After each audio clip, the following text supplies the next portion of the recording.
Okay.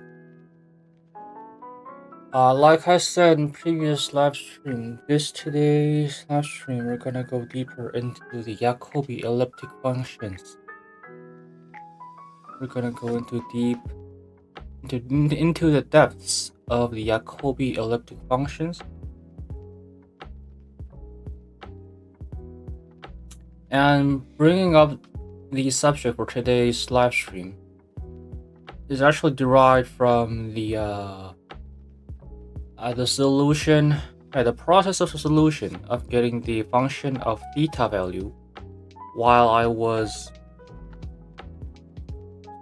calculating. While I was in the calculation process on the pendulum side. So, yeah. That's how today's idea for today's live stream had brought up. Okay, so that being said,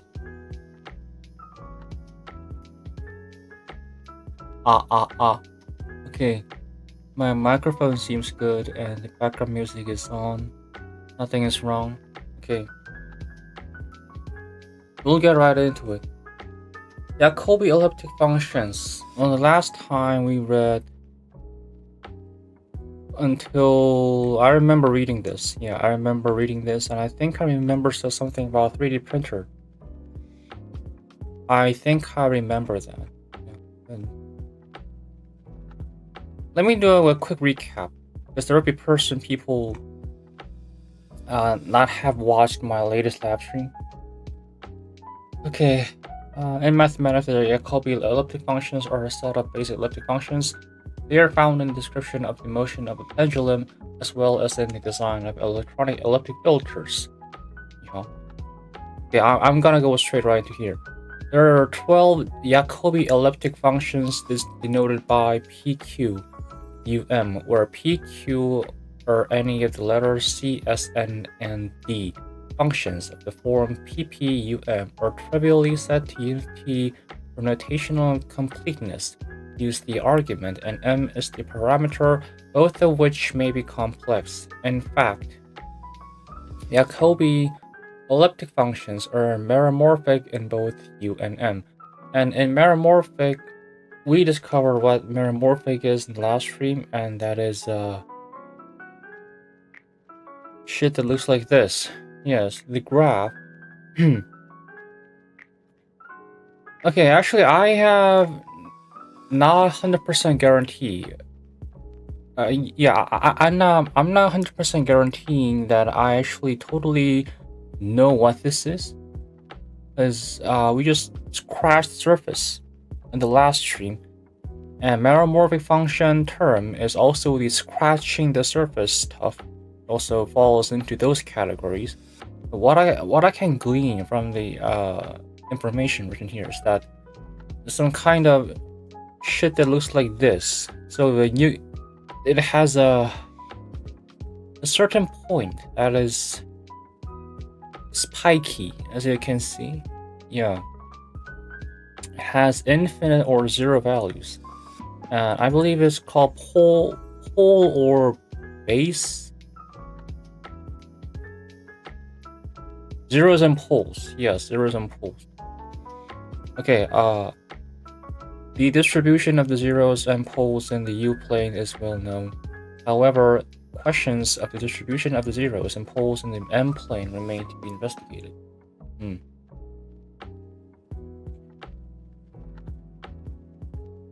the complex plane of the argument, U and the 12 functions form a repeating lattice of simple poles and zeros. Depending on the function, one repeating parallelogram or unit cell will have size of length 2k or 4k on the real axis, and 2k prime or 4k prime on the imaginary axis, where k equals km and k prime equals k1 minus m are known as the quadrat periods, with k dot being the elliptic integral of the first kind. I was about to cut reading. Yeah, I was about to cut reading and continue to the next paragraph or to the next part of this Wikipedia page, but I was not able to do that because this goddamn sentence did not seem to end. And that's when I just noticed this one sentence is 3 lines long. 3 lines long. Well, it's not that much long sentence that I've ever seen in my entire life. I've seen a whole giant ass paragraph as one sentence, and that was painful to read. You constantly have to remember what is written to understand the whole sentence. And you imagine reading the whole paragraph as a one sentence. Yeah, it's like a I'm building you're fighting a Souls boss having 100 patterns on his side. You have to remember everything, every pattern, and not to get hit. Something like that. Yes.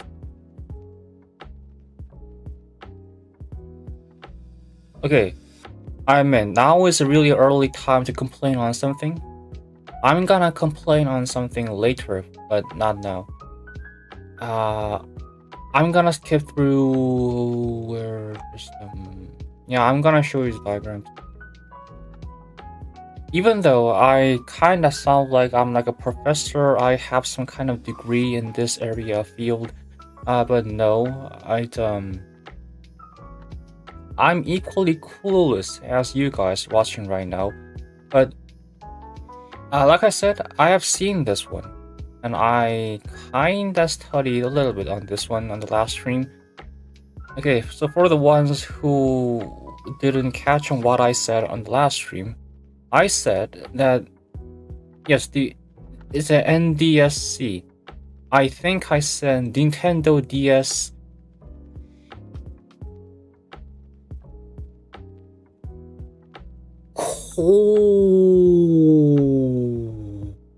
Corporation. Yes, Nintendo DS Corporation. I think the C meant something. I think I said something different, but I'm not gonna say it. It's a Nintendo DS Corporation. And this one was called SN since and the Unicell right here, NDSC, Nintendo DS Cell Corporation. N and S, there are both whole or zeros, so that was called the SN, and CN and the NDSC, NDSC. The Unicell right here, the Unicell is right here, the NDSC, so N and C, the CN, and this one is a DN, NDSC, you see the N and D, and the SC, NDSC, yes, with black and white dots, the poles or zeros, both at the S or C position. Okay. In the last stream, I actually haven't got to the part. I haven't reached to the part what it actually means and where I can apply it. And today we're gonna do it.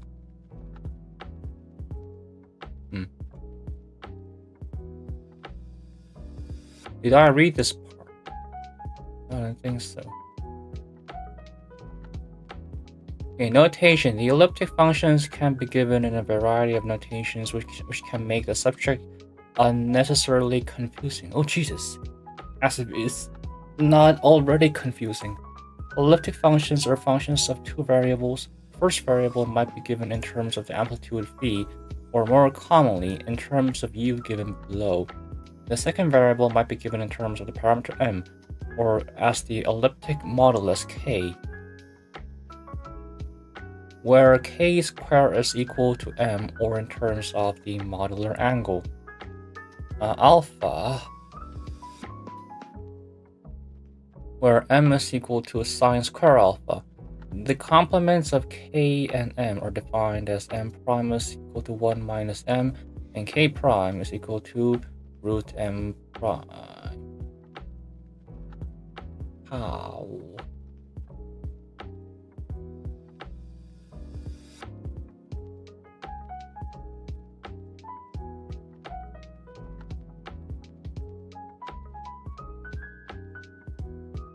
How? How? Okay.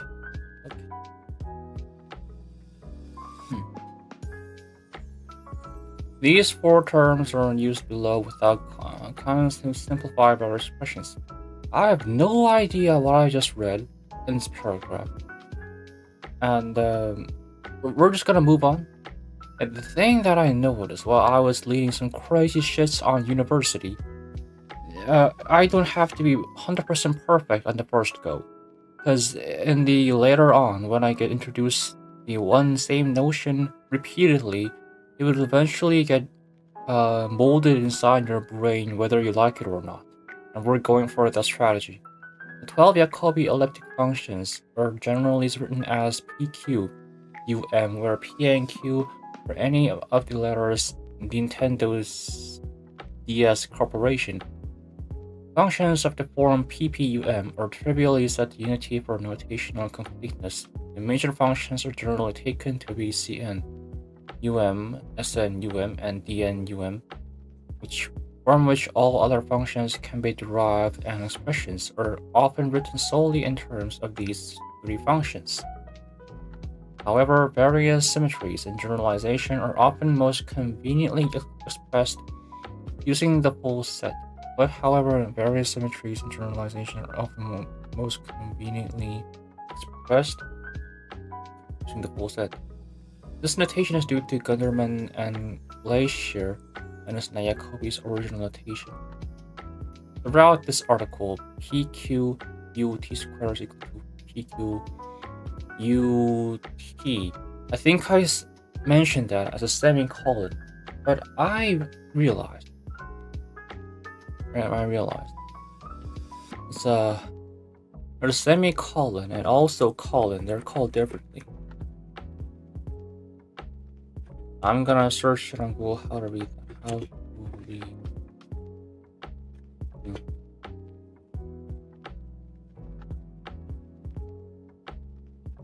Wait a minute.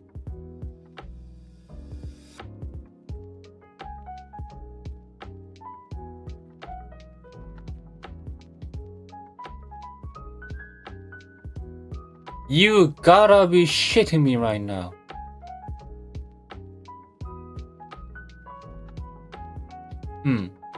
It might be better if I just do not bring it up for myself. Yeah, but I actually leaked the link that I only showed to membership, and I can't believe I was the one who actually ends up leaking it. I'm so feeling incredible about myself. I cannot believe it. Okay, you probably have no idea what I'm saying, and it's better that way if I just don't explain it. Okay. Fuck. So, yeah. This session will be gone forever.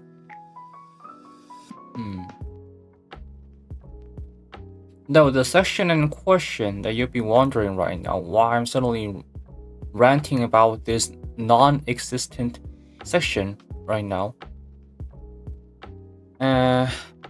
Yeah, you might be wondering. You might be confused, and keep that way. Yeah, keep confused. Good. How do I erase the memory of this? Damn.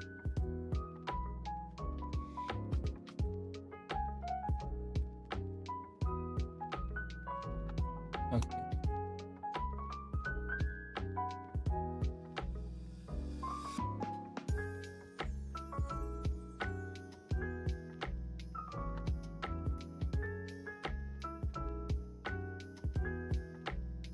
Well,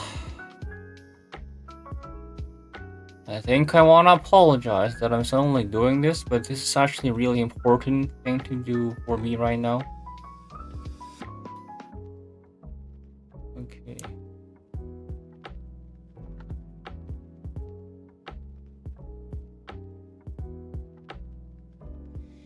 If you're watching this, And if you're like savvy about the internet stuff, then and does anyone know how to erase a whole internet history of certain sites?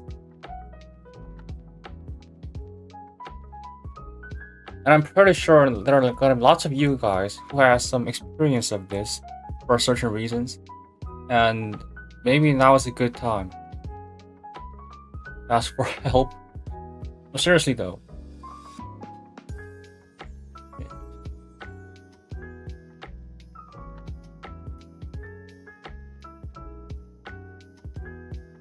인터넷 사용 기록서.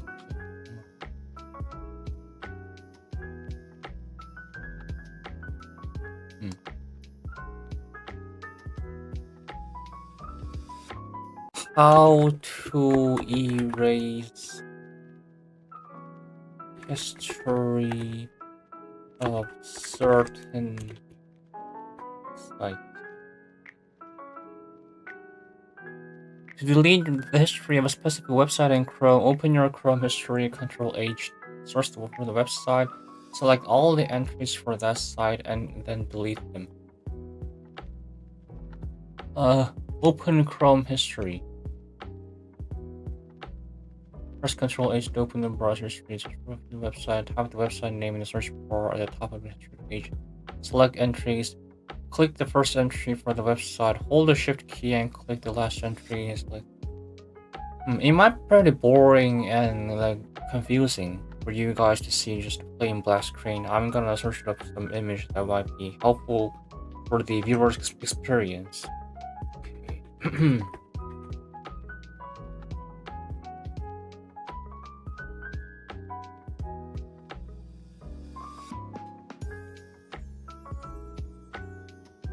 Yeah.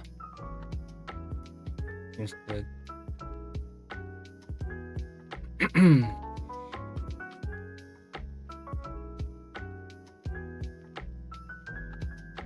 Yeah, while I'm suddenly doing some stuff right now, please, I can't believe I'm doing this right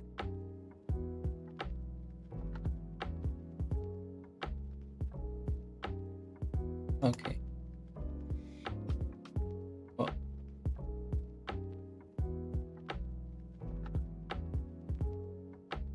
Okay.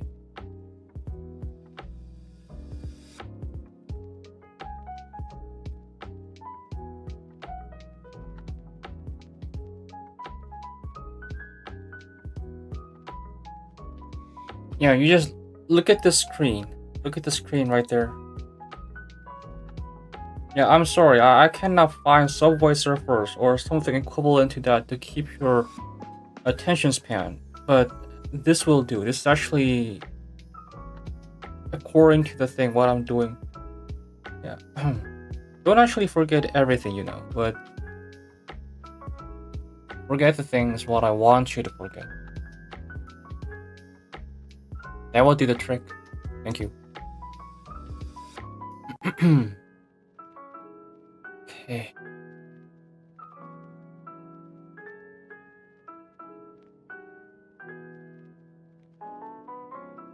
Oh shit. Oh.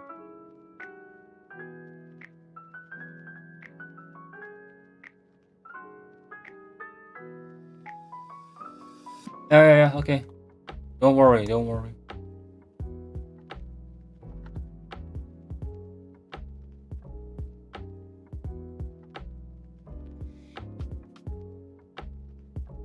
Is it possible if I can just... No. Yeah, okay, there we go. Holy shit.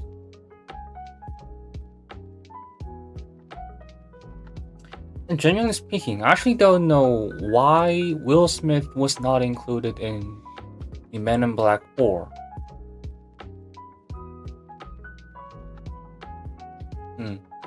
In the Man in Black 4, those two main actors. Protagonist? I don't know how to call them. Yeah. There was Thor and Valkyrie, if I remember. It's weird that for some reason I couldn't remember them as their real names, but their role. They appeared on the Marvel movies. I don't know how to say about that, but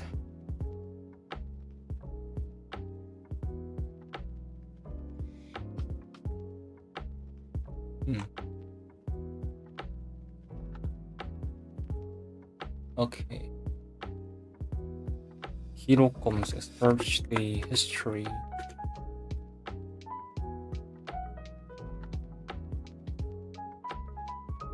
Alright.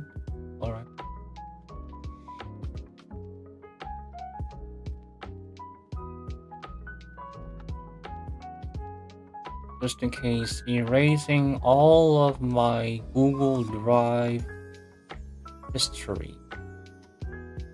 Just in case.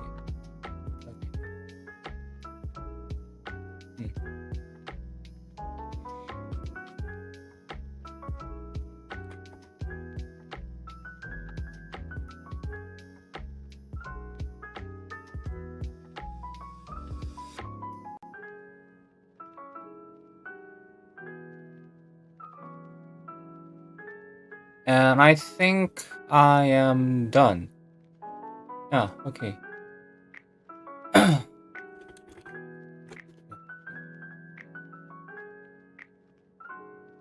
Oh shit, wait a minute. It's working. God, it's working. Holy Jesus. Look at this. Look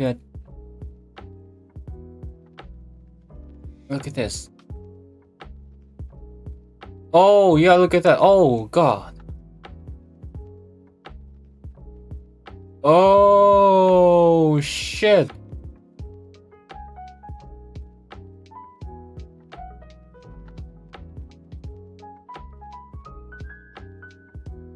What I just did is that, I just had to erase some memories.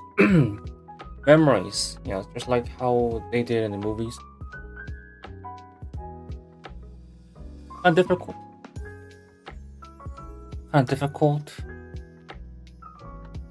Almost erase some memories that I really didn't want to forget, like the things, like my password or something like that. Yeah.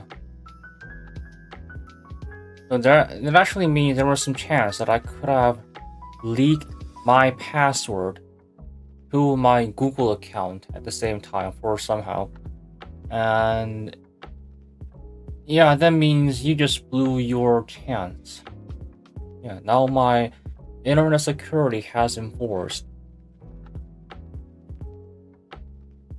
Oh, okay. Now I feel really good now. I should be really more fucking careful. Okay, where was I? I was about to search for how to read this thing. How to read symbol. What is this? Yeah, what is it called? This is semicolon. And how about?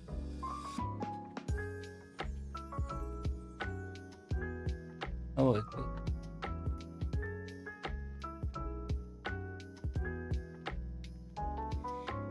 is.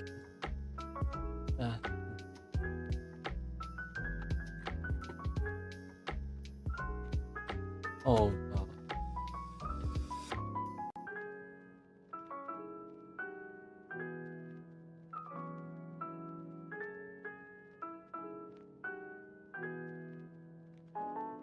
We'll never know, yeah. We will know that these are called semicolons, but we would not know the counterpart of it. It's confidential. Who would have guessed? The functions are notationally related to each other by the multiplication line. Multiplication rule, my bad. Argument suppressed. PQ. P prime, P from Q. From which other commonly used relationship can be derived. PRQR.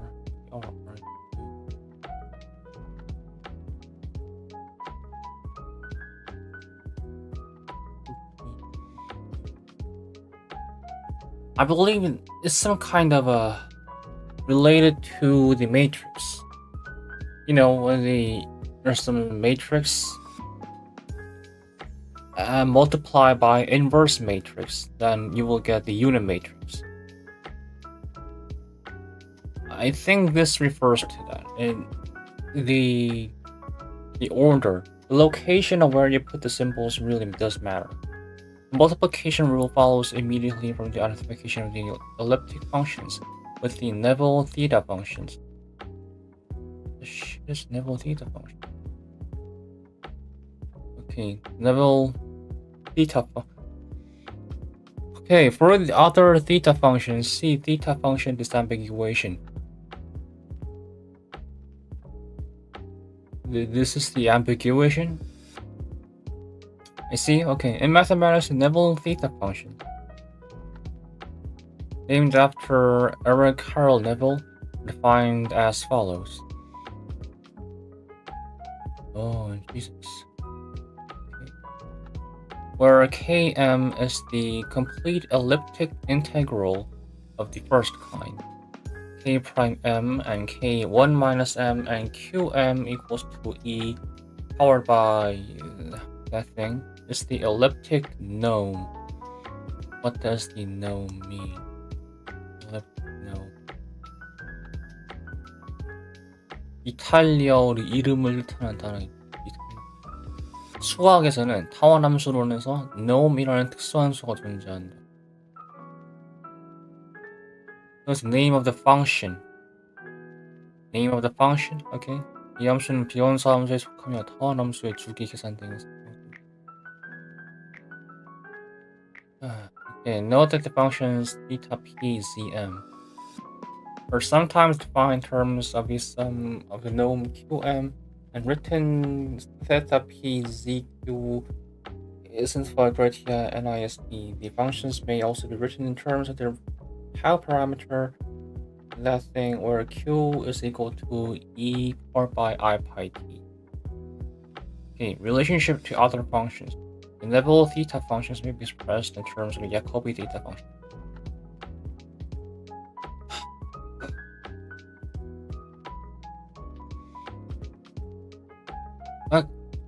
Why?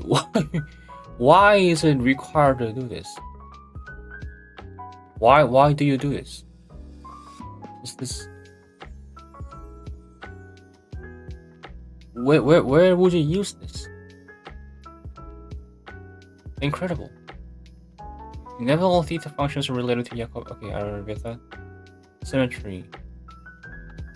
Complex 3D forms.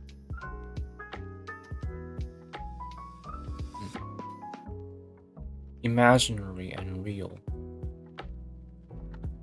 Yeah, Neville theta D.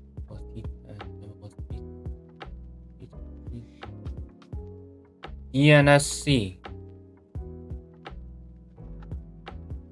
I believe that's the same Nintendo DS Corporation.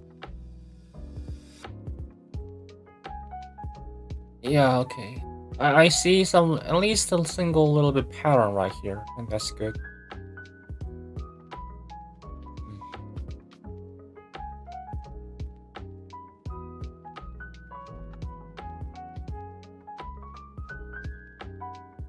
Redirected from Neville theta function.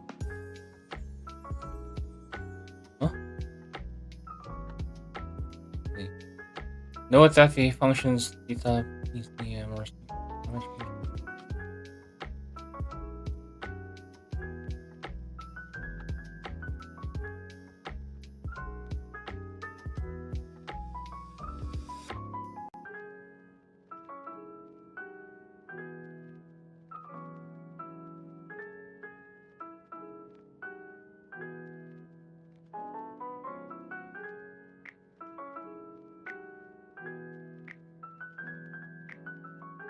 elliptic integral.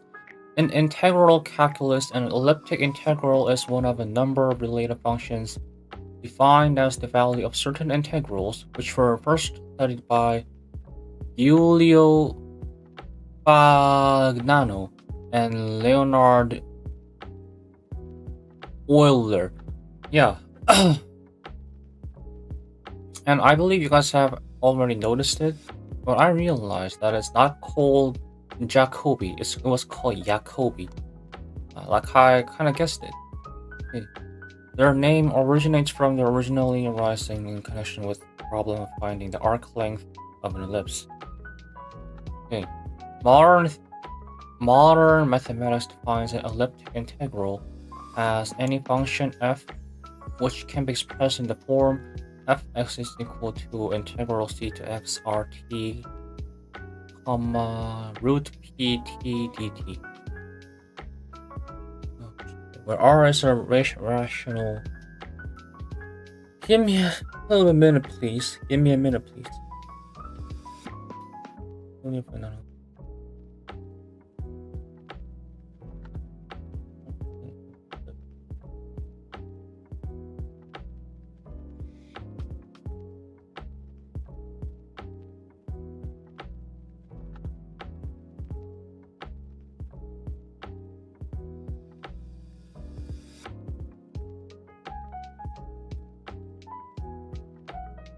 Okay, where r is a rational function of its two arguments. P is a polynomial of degree 3 or 4 with no repeated roots, and C is a constant. Polynomial of degree 3 or 4 with no repeated roots. Degree 3 or 4, no repeated roots, and C is a constant. Polynomial. I believe I heard of this. Polynomial. In mathematics, a polynomial is a mathematical expression consisting of indeterminates, also called variable, and coefficients. That involves only the operation of addition, subtraction, multiplication, and exponentiation to non-negative integer powers. It has a finite number of terms.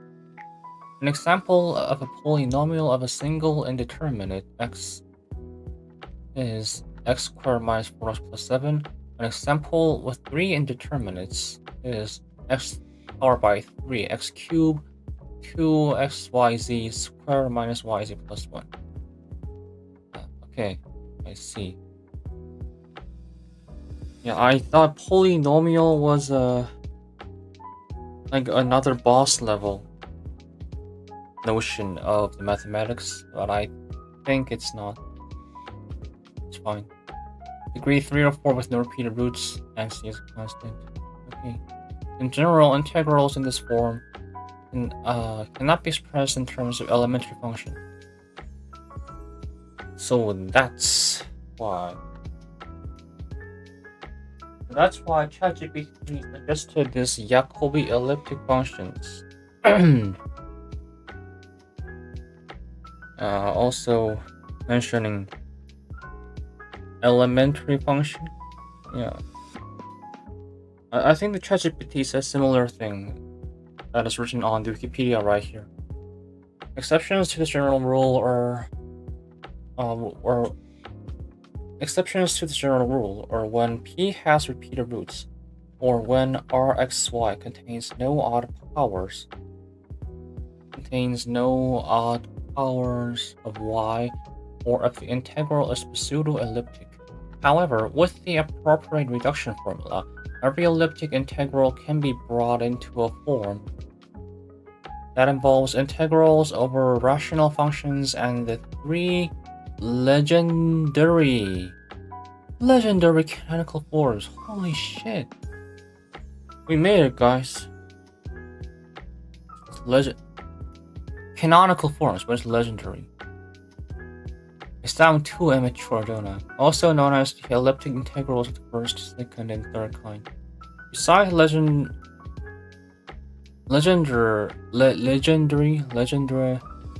form given below, the elliptic integrals may also be expressed in Carlson symmetric form.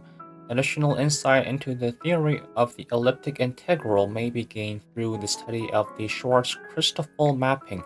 Historically, elliptic functions were discovered in inverse functions of elliptic integrals. Okay.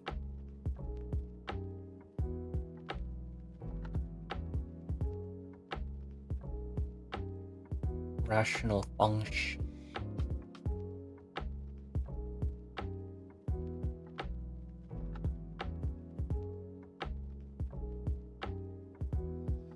Oh. Oh. Oh. Oh, okay. Oh. Oh. Taylor series. I don't know. I have no idea. Rational function in mathematics, rational function is any function that can be defined as rational by a rational fraction, which is an algebraic fraction such that both the numerator and the denominator are polynomials. Coefficients of the polynomials need not be rational numbers. Coefficients of the polynomials need not be rational numbers. They may be taken in any field K. This K keeps appearing in every Wikipedia page, and I still have gotten any idea of what that is. In this case, one speaks of a rational function and a rational fraction over K. The values of the variables may be taken in any field L containing K. Then the domain of the function is the set of values of the variables for which the denominator is not 0, and the codomain is L. A set of rational function over field K is a field of fractions of the ring of the polynomial functions over K. The set of rational functions over a field K is a field. The field of fractions of the ring of the polynomial functions over K.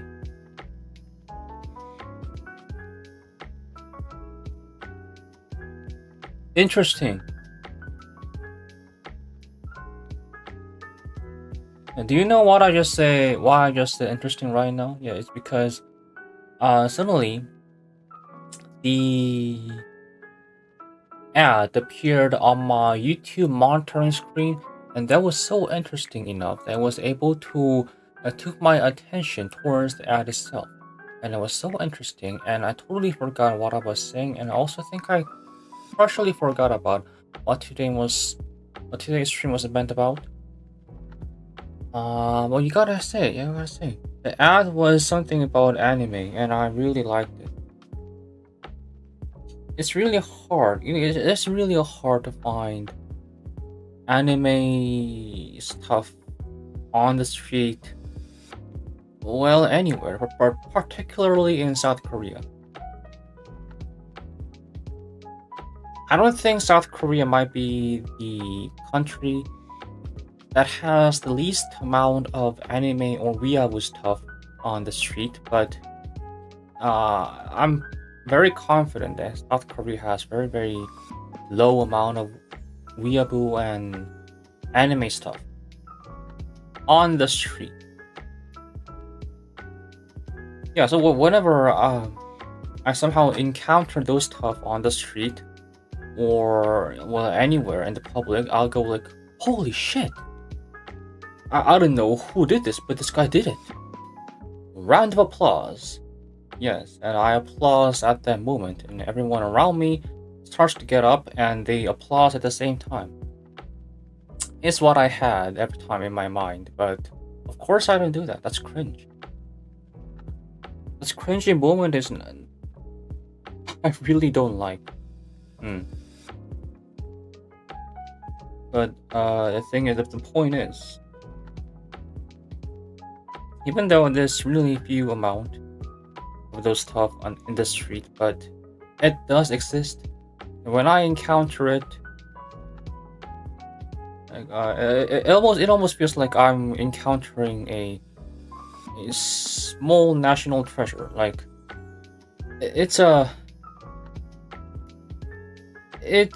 like everyday thing. You can encounter it. It's not like totally confidential or forbidden for your touch. It's not like that, but it's treated as a treasure, and it's gold. It's well known, but it's not some kind of thing that you gotta touch and see everything every day in life. Yeah, where was I? A function f is called a rational function if it can be written in the form fx is equal to px over qx, or p and q are polynomial functions of x and q is not the zero function. Polynomial functions of x and q is not the zero function.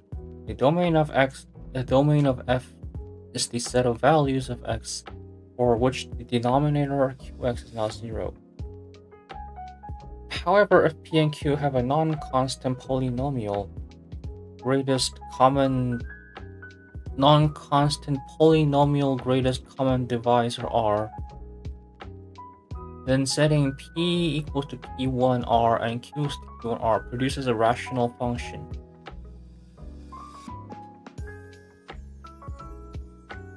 f1x is equal to p1 and q1x. This should suddenly go from 0 to 100. What the fuck does it mean? What are you trying to say? Which may have a larger domain than f and is equal to f on the domain of f. It is a common usage to identify f and f1 that is extended by continuity the domain of f to that of f1. What the fuck does it mean? I keep saying fuck, but this thing enough is making me drive the profanities out of my mouth, out of my soul, more likely. These concepts are grabbing my soul, especially on the profanity side, and they're bringing up on my throat. I literally and mentally. Okay. Polynomial. In algebra, the greatest common divisor, frequently abbreviated as GCD, of two polynomials is a polynomial of the highest possible degree that has a factor of both the two original polynomials. Okay. The concept of analogous to the greatest common divisor of two integers.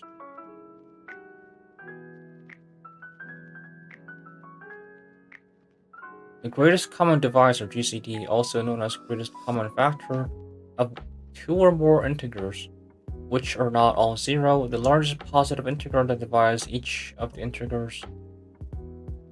As the largest positive integer that divides each of the integers. For two integers x, y, the greatest common divisor of x and y is denoted GCD xy.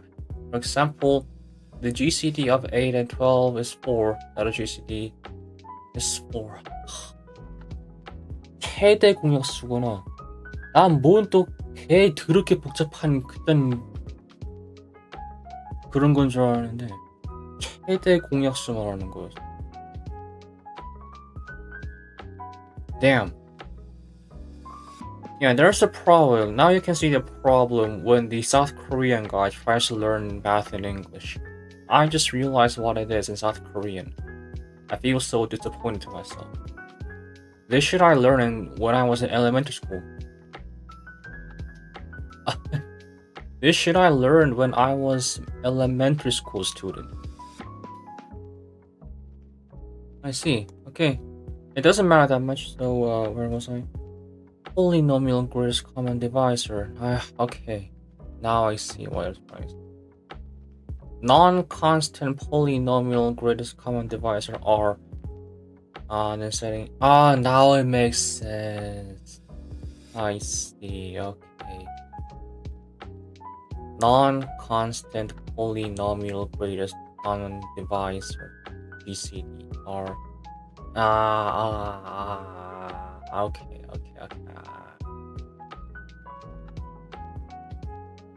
Okay, which may have a larger domain than f and is equal to f on the domain of f. Yeah, but even though I still have this is so confusing. It's almost art. You know, a larger domain than f and is equal to f on the domain of f. Let's try substituting the letter f into something else. Let's try substituting the word f into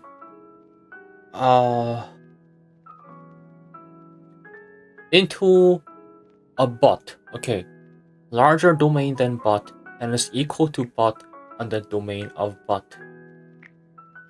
Well, that's a little bit disappointing. How about a something different word?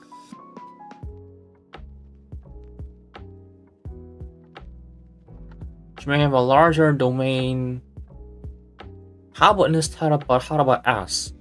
Larger domain than as, and is equal to as on the domain of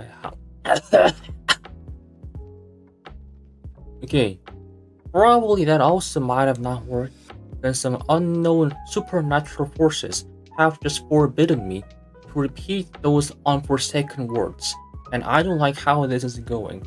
Yes, even though I'm kind of more like an atheist, but I actually have to be like, I'm trying to carry myself. I'm trying to be careful every time, whenever I feel like confident or non-confident at any times. I see how this is going. Okay.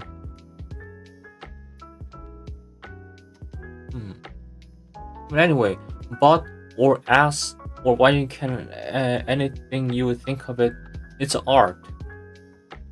Oh yeah, it's so frustrating. I'm gonna say it's art.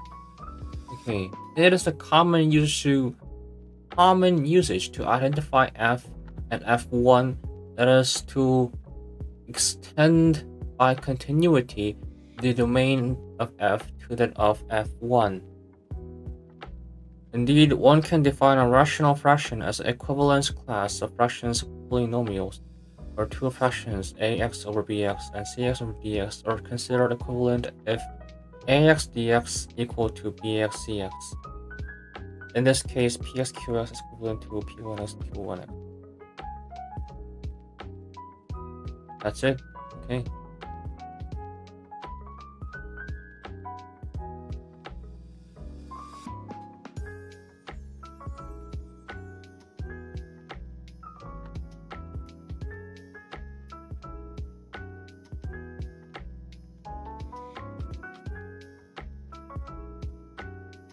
One can define a rational fraction as an equivalence class of fractions of polynomial.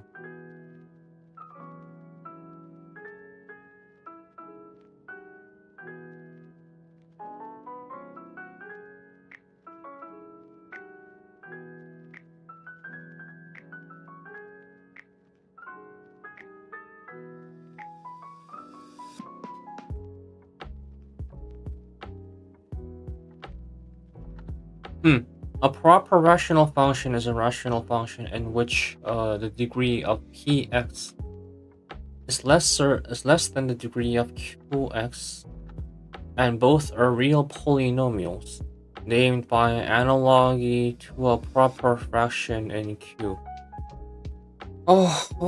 뭐라는 거야 이거? A proper rational function is a rational function in which the degree of px is less than the degree of qx, and both are real polynomials. By analogy to a proper fraction in Q. Proper fraction.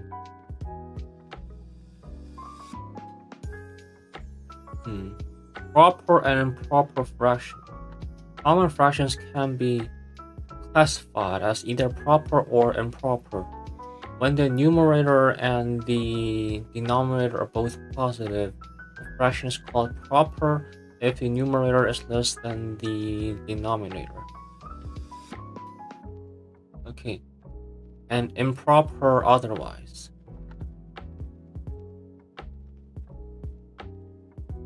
그거구만. 이것도 초등학생 때 명칭은 배웠었는데, 가분수랑 뭐 있었는데, 대분수. 근데 정작 나이 먹으면서 안 쓰다 보니까 그걸 까먹었어. 뭔 소리인지 알겠어. Okay. And this shit also what I learned in elementary school student, and I believe you also guys too.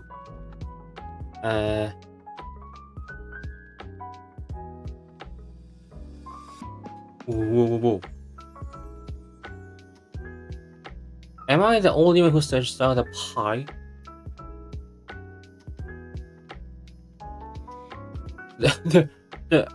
Was that pie? Was the cake? I think that was cake. What's going on? What? Shit happens. It's okay. Yeah. Very interesting experience. Which.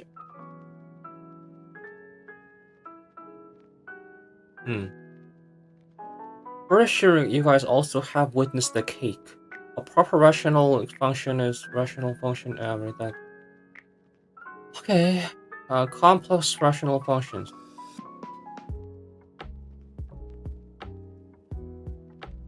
I think I have read enough. We're gonna go back. Okay, polynomial.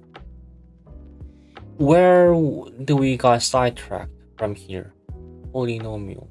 Rational function. Rational function.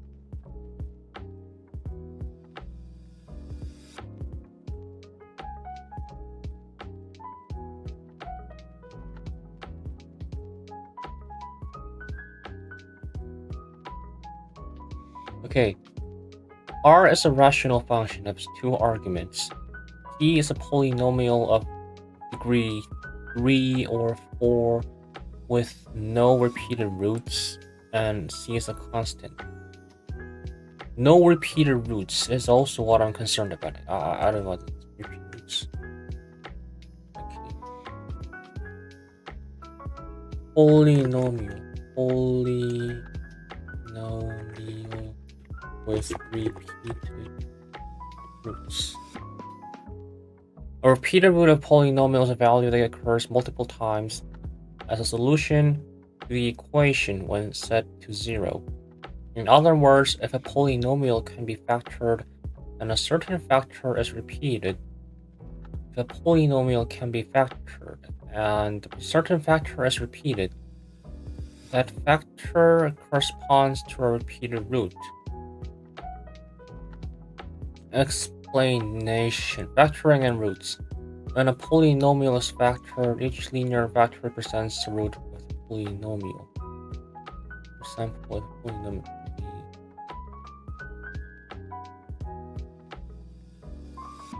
polynomial can be factored as that, then A is a repeated root.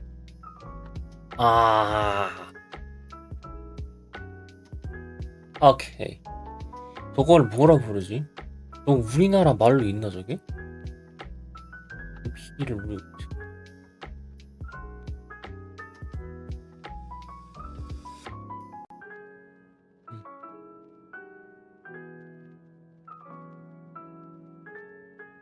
Let's see what the editor has to say about this. Okay. Repeated roots don't make sense to me. I agree. A polynomial of degree n has n roots, so fx equal to x squared should have 2 roots. X squared, xx. So people say x is 0 is a repeated root. That doesn't make sense to me. It's not like we're choosing the first x to be 5 and the second x to be 0 one time, and then the first x to be 0 and the second 3 another time, making it there are 2 cases fx equal to 0. One where the first x is 0 and another when the second is 0. I don't see how that makes sense because our x's are always gonna be the same, have the same value, since that is the definition of x squared. When x is 7, both x is equal to 7. Since they're the same thing, our input. When x is 0, our output is 0 times 0 because we're multiplying our input by itself. Not because we have 2 variables and our root is when they're both equal to 0.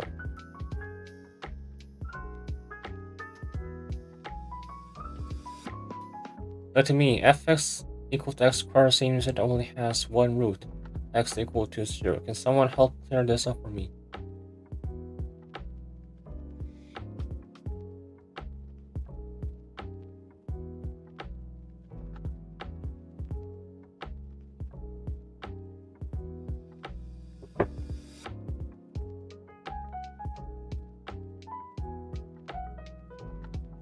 I regret reading that.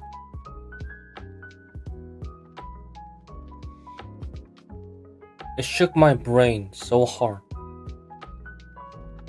As if someone pulled out my brain and put it in a blender.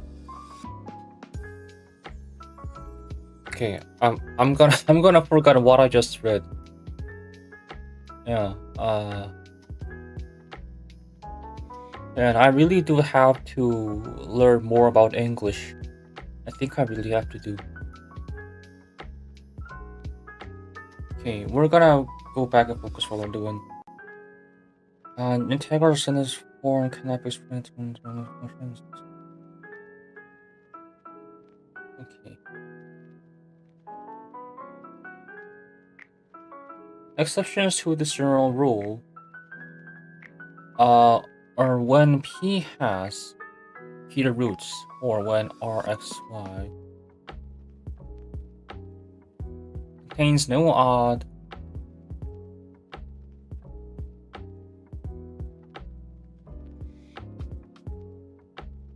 Okay. I think now I finally discovered the most important truth about this function. I don't think it's really required for myself to explain it, because I believe you guys over here have figured it out and probably already know this. The R open parenthesis P comma root PT close parenthesis. So the things inside the parenthesis, the first one is the numerator and the second one is the denominator. Is what I can figure it out. It will be so ground shaking if it turns out I'm wrong. But let's just move on. We'll figure it out later. Okay. Or when Rxy contains no about powers of y, or if the integral is pseudo-elliptic. However, with the appropriate reduction formula, every elliptic integral can be brought into a form reduction formula.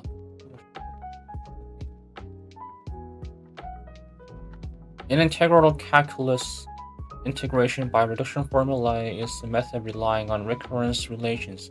It is used when the expression containing an integer parameter, usually in the form of powers of elementary functions or products of transcendent. Wow!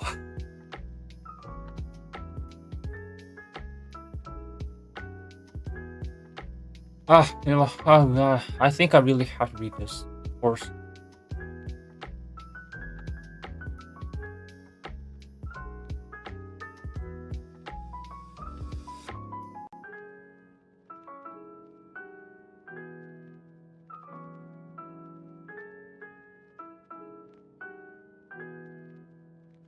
Recurrence relations. Oh.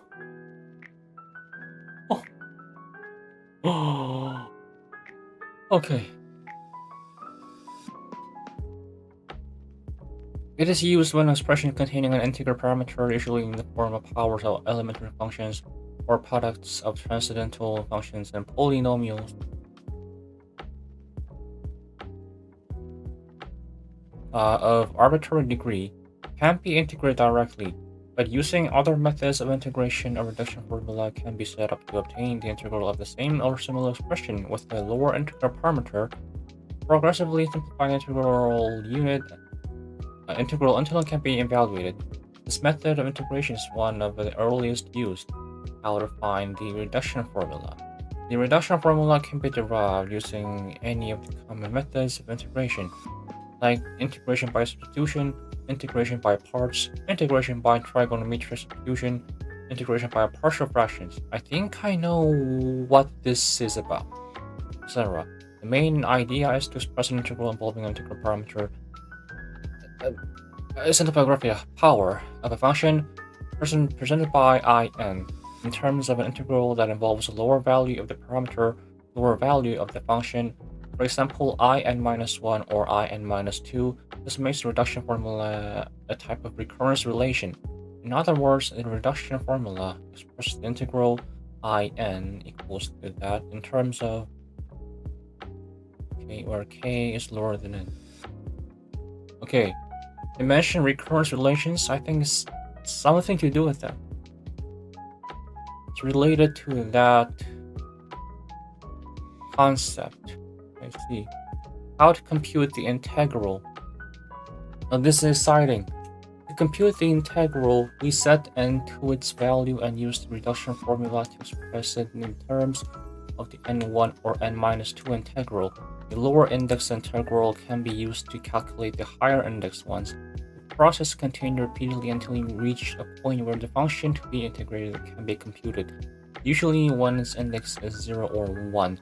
Then we back substitute the previous results until we have computed in.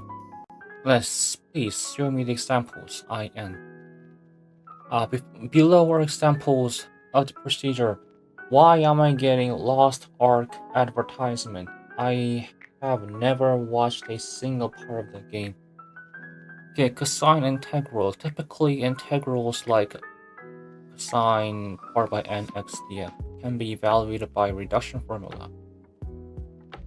Actually, this is kind of a side quest, I must say, from the main thing I was trying to do. But this actually caught my interest. I'm kind of curious, like genuinely. Start by setting in is equal to integral cosine dx. Now rewrite as that. Integrating by this substitution, cosine x dx is d sine x. What? Okay.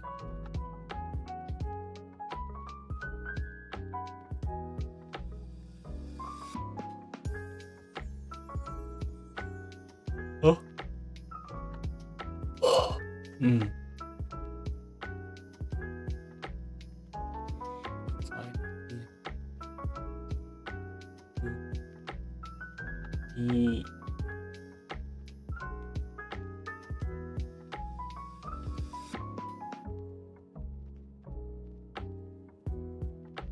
Sine x.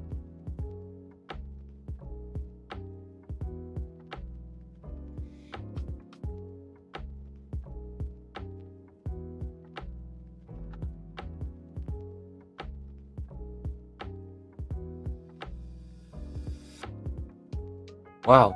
Okay. In is equal to root of cosine n minus 1 half d sine x. Okay. Now integrating by parts. I think I learned similar to this when I was in university's first year. Second year, first year. Elementary calculus.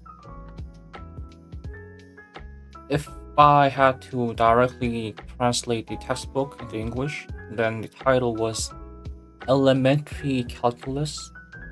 But I believe in the overseas, the normal title textbook would be called just Calculus. This shit is nowhere near elementary. Now integrating by parts, cosine n minus sine n minus 1 okay, that is equal to cosine n minus 1.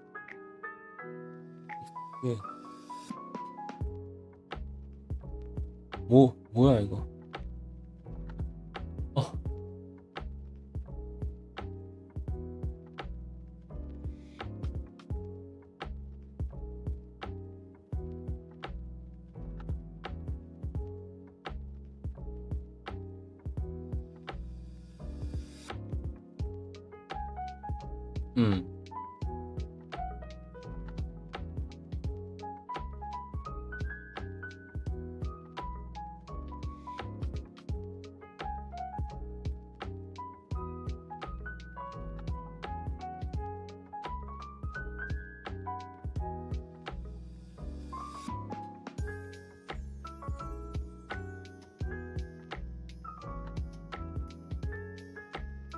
Okay.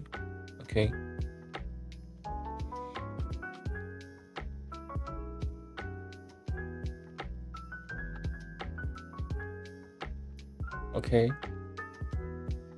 I know this trick in this side right here. I'm just a little bit confused. Because this was my first time seeing, well, not my first time, but it was Well, it is it's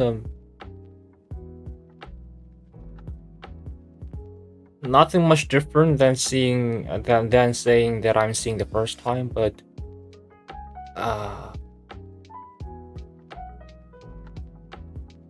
yeah, there's a trick of using the famous trick of the integration, but I haven't seen that enough of using this trick in this form.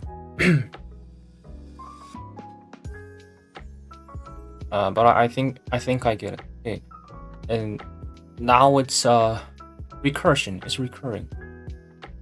Okay. Let's play this thing. Right?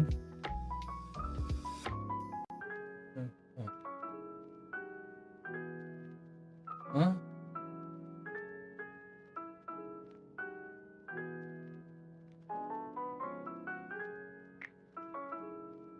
Let's 어떻게 되는 거? This will turn into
okay, and this will turn into sine square and cosine n minus 2 forward. Okay. And this is 1 minus cosine square x. Yeah.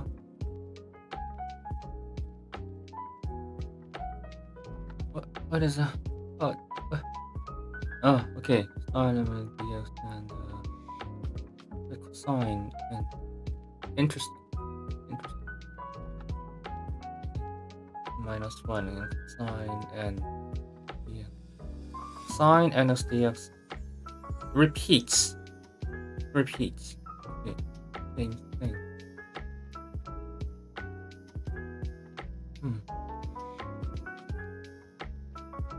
Oh, this is the IN.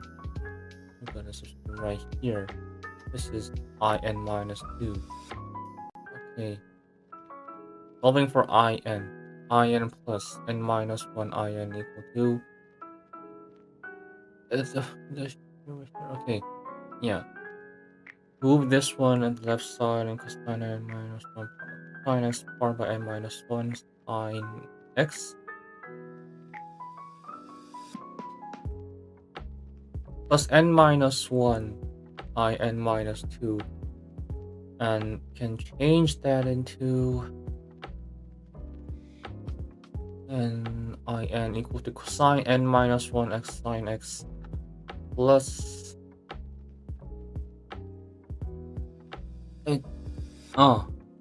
okay. Yeah. Basically the same thing, and this will be IX and 1 over n minus 1 x by n minus 1 by n minus 2. So the reduction formula is integral cosine nx dx equal to okay. To supplement the example, the above can be used to evaluate the integer for, say, n equal to 5. I5 is sine 5x dx. Okay. Calculating lower indices. n is 5, I5 is uh, 3, 1, okay. Back substituting. When the n is 1, I1, and the integral cosine dx, just simple sine x plus constant. Good. And when you put back into I3, it will become cosine squared sine x plus 2/3 sine x plus d2. Okay. And c2 is 2/3 times by c1, and we put that I3 into the equation in the I5, yeah, that, and put this right here. Where c is constant, okay, and that's the answer. I see how it is done. Okay.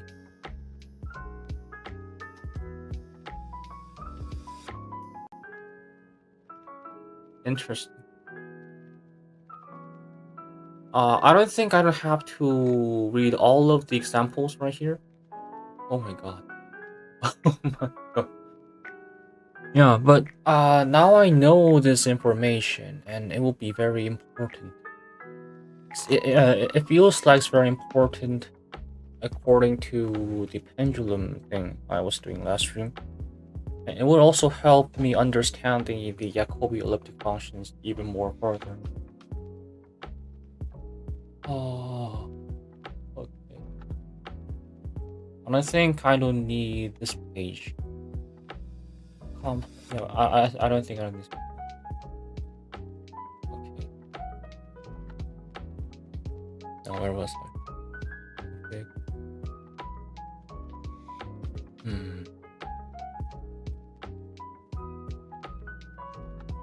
Okay.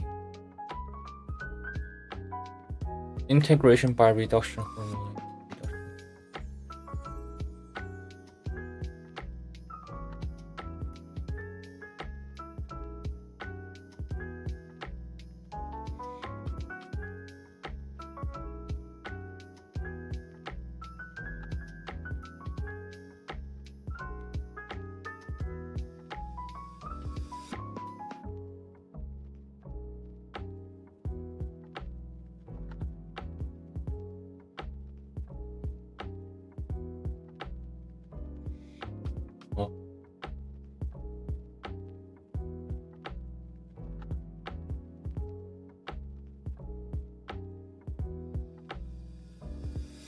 I probably shouldn't have closed that page.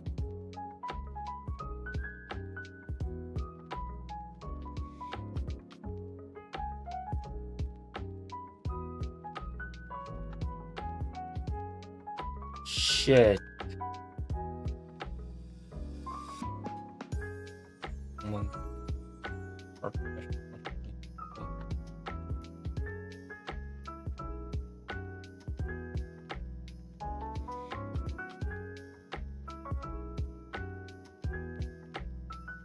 Holy no.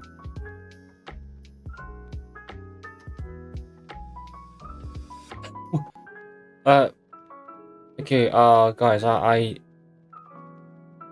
think I forgot where I left off. I don't seem to go back. I think I'm having a hard time to go back.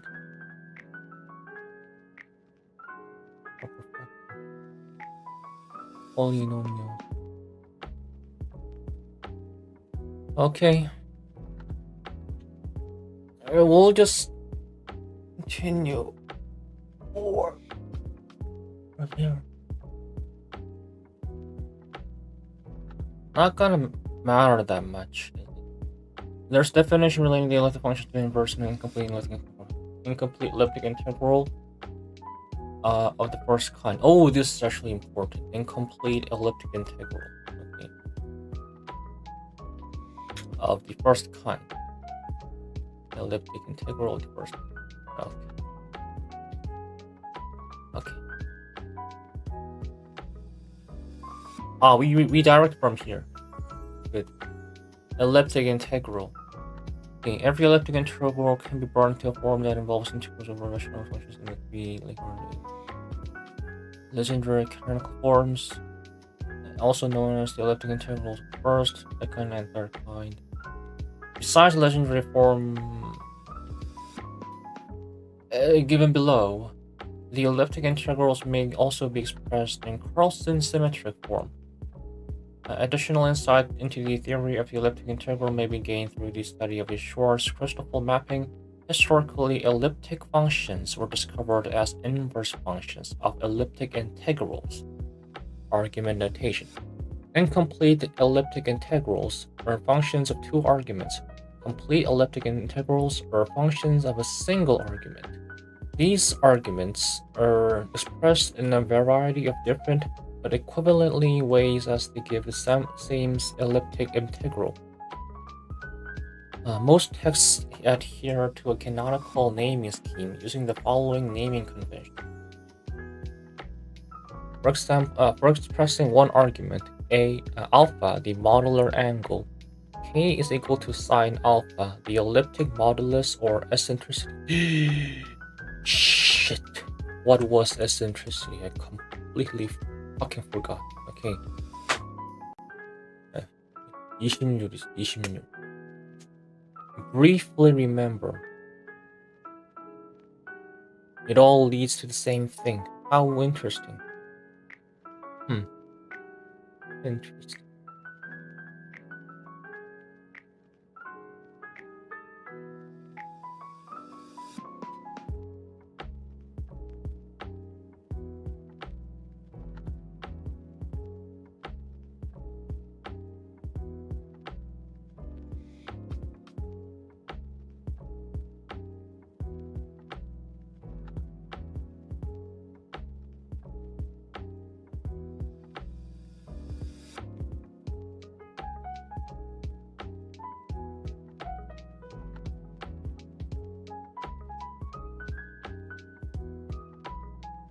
Elliptic modulus of eccentricity. Modulus.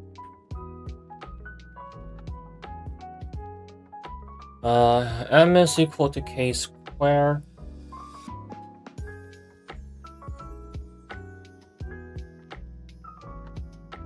M is equal to k squared equals to sine squared alpha, the parameter.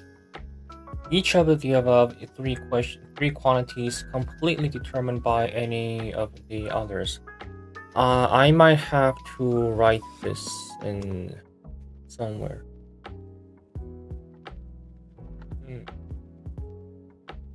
I don't know it's going to be important. Something tells me that it's going to be important.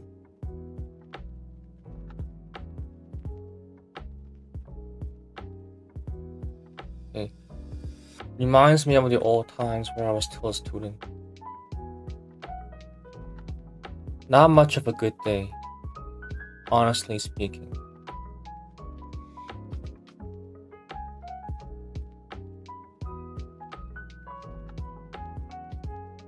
여러분.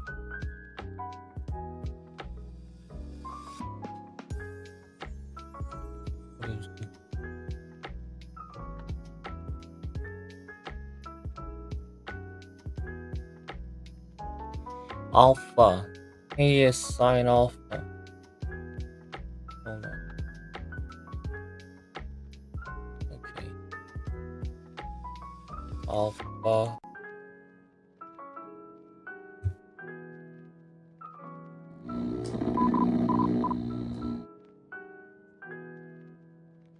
The modular angle. Alpha is the modular angle. Alpha is the modular angle.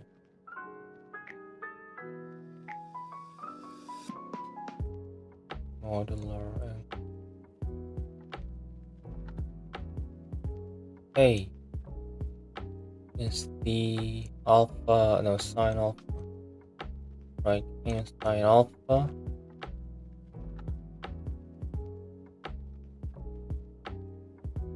The elliptic modulus or eccentricity.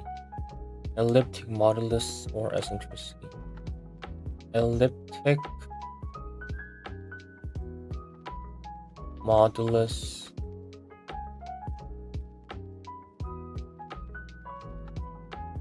or eccentricity.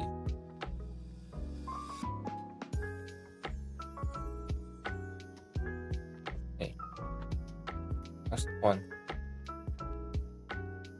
The next one is the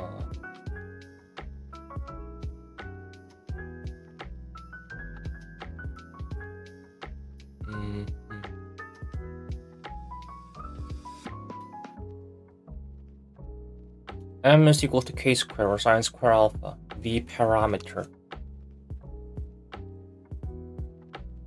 M is equal to k squared sine square alpha, the parameter.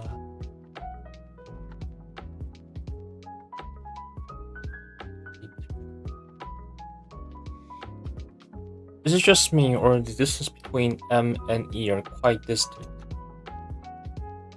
And nobody gives a shit. It's okay. Yeah. Next one. Each of the above three quantities is completely determined by any of the others, given that they are non-negative. Each of them is completely determined by any of the others, given that they're non-negative. Thus, they can be used interchangeably. The other argument can likewise be expressed as phi, the amplitude, or as x or u, where x is equal to sine phi, and Sn is one of the Jacobian elliptic functions. X sine phi, then u.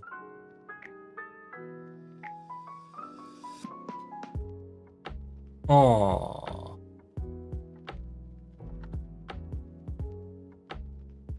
Okay, I'm gonna search what the argument actually is in mathematics. Or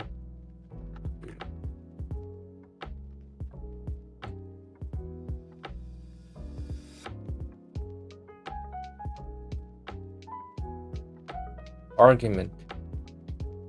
Complex analysis. In mathematics, particularly in complex analysis, the argument of a complex number z, denoted argz. That's where the phi comes from. Good. Do you know what's even better? I'm getting hungry. I think I need to get some food. Hold on.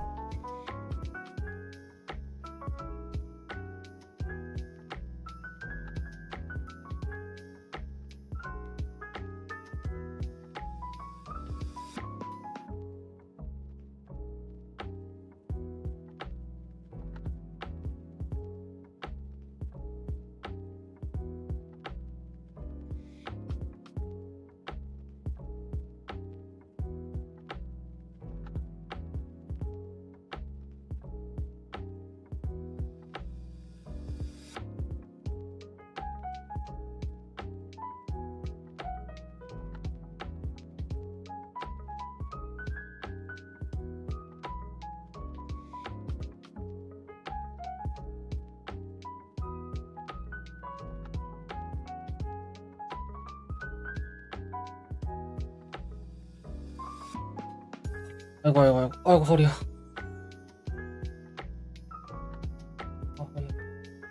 I recently came across to a meme. It was a meme where the guy was frantically showing something on the whiteboard, on the chalkboard. The guy was writing frantically and also explaining to the audience. Yes, that format is really frequently used. Fanatically, yes. Frantically, but almost fanatically explaining of a certain subject to the audience. That format is widely used, and a certain format of the meme I've seen was that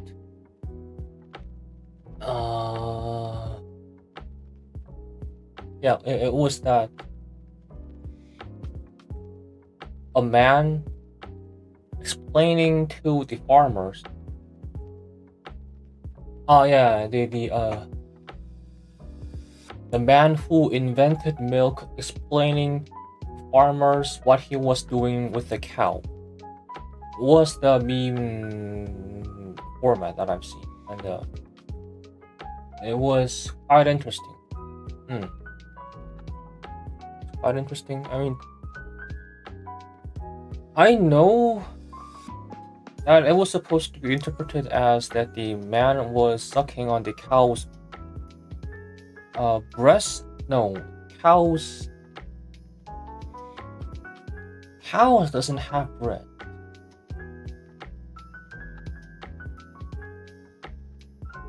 What is it called? Cows udders?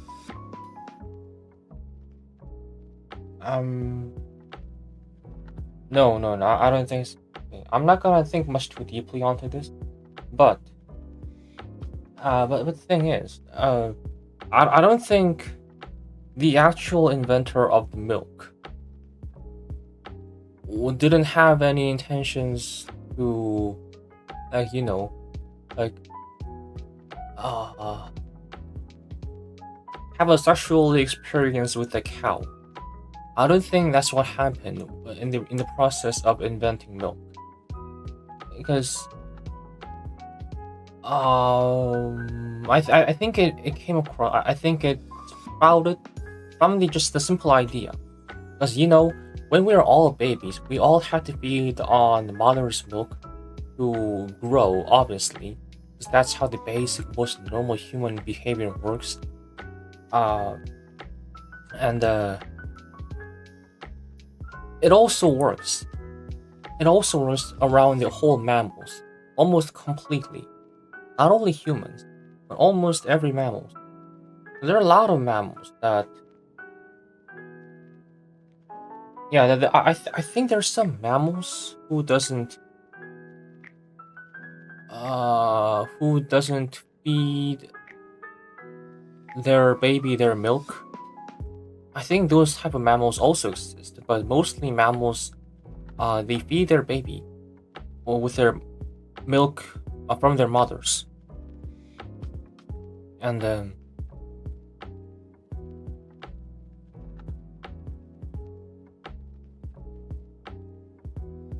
I think that guy probably have once in his life have seen a cow feeding the milk to the baby cow. Yeah. Cow was feeding her milk to the baby cow, and he definitely thought, yes, it's very nutrient. It makes this very small little cow into a giant behemoth. So there must be some clue. There must be some tricks and nutrients. Those delicious nutrients on this side. I wonder what could it be. And those simple question and curiosity has led him into those actions. And we even in the time goes on, the humanity eventually found out the nutrients and the benefits of drinking milk, and what it is, and it developed into today. Yeah, it has industries, companies, profitable. So I think that's my take on the invention of the milk.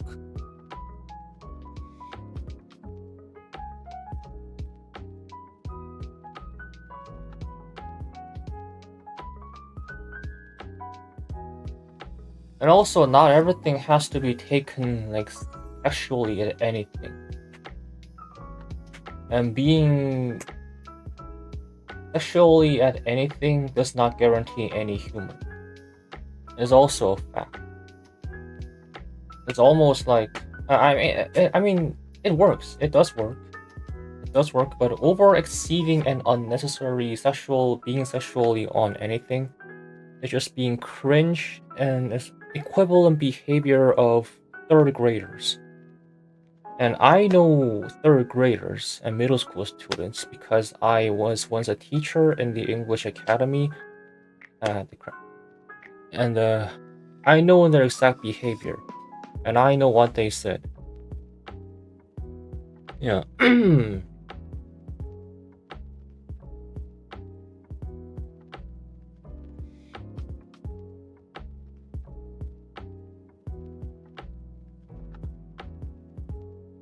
While I was working there, I gradually begin to think that I am the same level as them. The only difference is my age, my height, and I know slightly more than them, and there's not that much difference. I'm at the same level as them, but as soon as I heard that thing, I actually felt very disappointed. Not gonna lie. Like, wow. I mean, like, I could have laughed at the crude jokes, like, yo mama, or, like, penis, yes, or, like, um,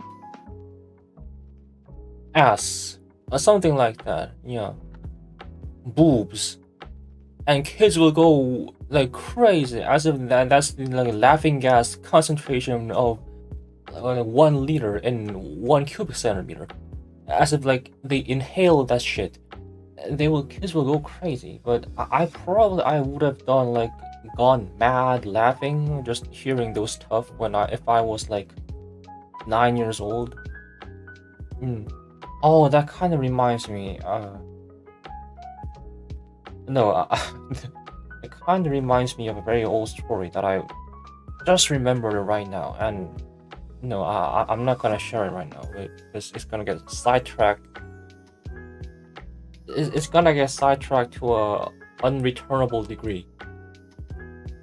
Well, my point is, I would have laughed at like something like penis, boobs, butt, ass, something like that. Yeah.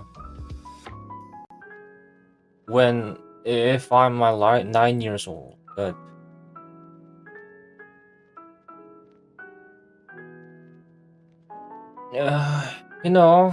being an adult and mature or something like you're making some boundaries, overcoming and growing layers upon yourself, and you're no longer have a funny district of those kind of stuff in your brain anymore.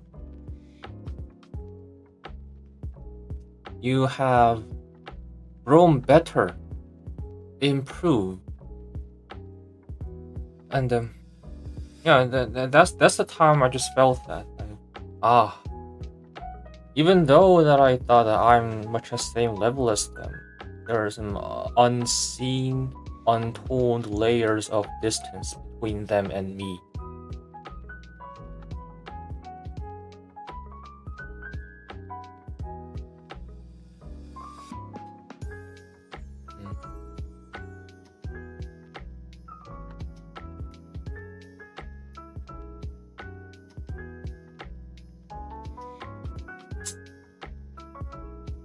Reality check moment? Sort of, not gonna lie, that's some kind of buzzword, if I must say, but I don't know. I don't know about that. I'm not saying it's not a reality check moment, but at the same time,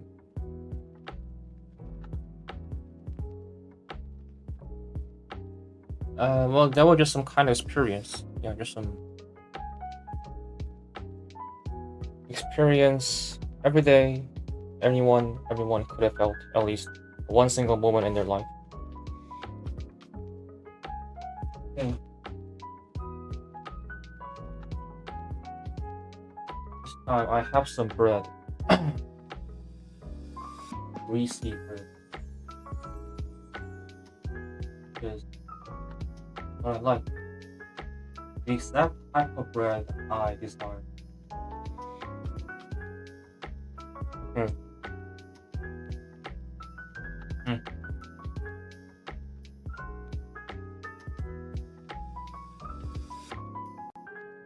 argument.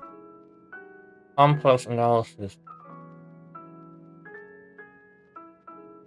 Artificial complex multiplication.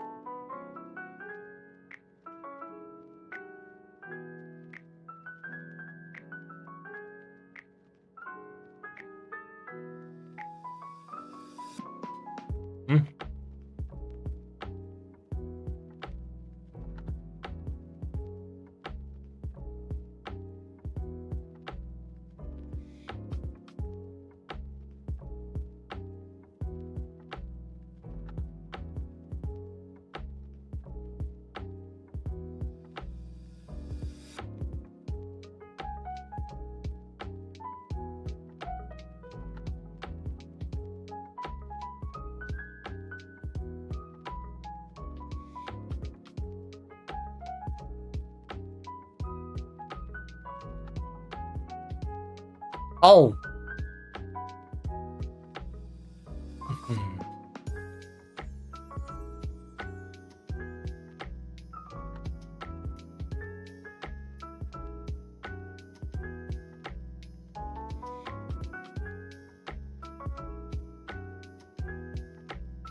For example, the binary function fxy is still completely elements in the similar order for the algorithm.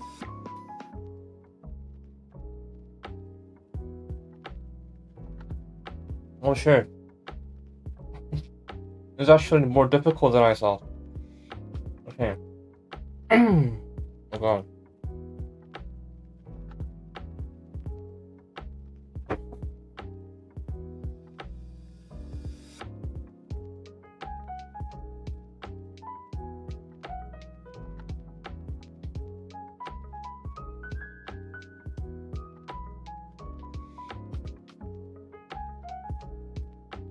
In mathematics, an argument of a function is a value provided to obtain the function's result. It is also called an independent variable.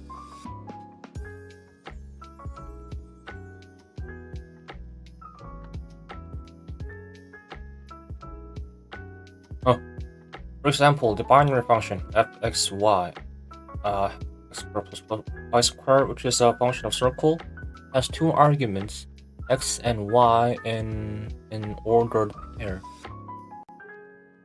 The hypergeometric function is an example of a four-argument function. I think that's a four-dimensional thing. Okay.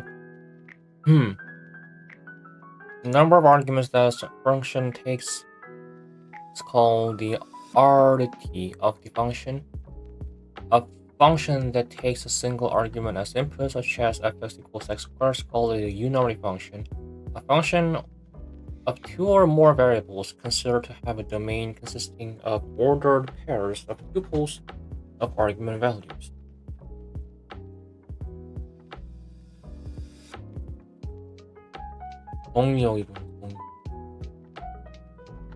Okay.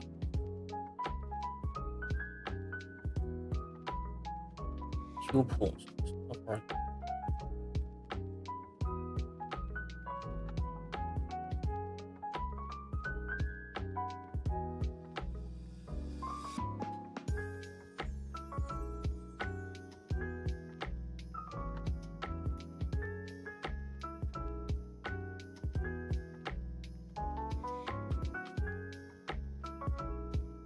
Okay, the argument of a circular function is an angle.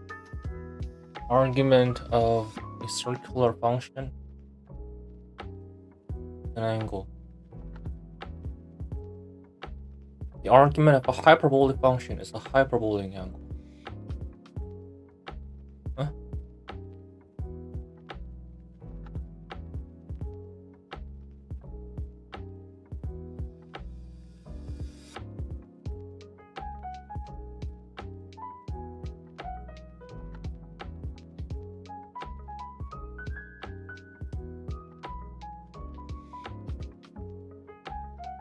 Okay.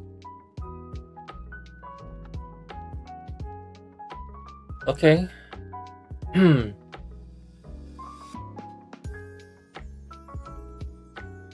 I was worried that if I was looking at the wrong argument. I think those are correct in this case right now. Okay. In mathematics, particularly in complex analysis, the argument of complex number Z, denoted argument Z, is the angle between the positive real axis and the line joining the origin. Okay, angle. Represented as a point in the complex plane, shown as phi in figure 1. By convention, the positive real axis is drawn pointing upward, pointing rightward. Oh, that's very good an assumption. The positive imaginary axis is drawn pointing upward, and complex numbers with positive real part are considered to have an anti-clockwise argument with positive sign. Okay, so kind of similar to the real plane. And any real valued angle is considered. Any real valued angle is considered. The argument is a multi-valued function operating onto the non-zero complex numbers.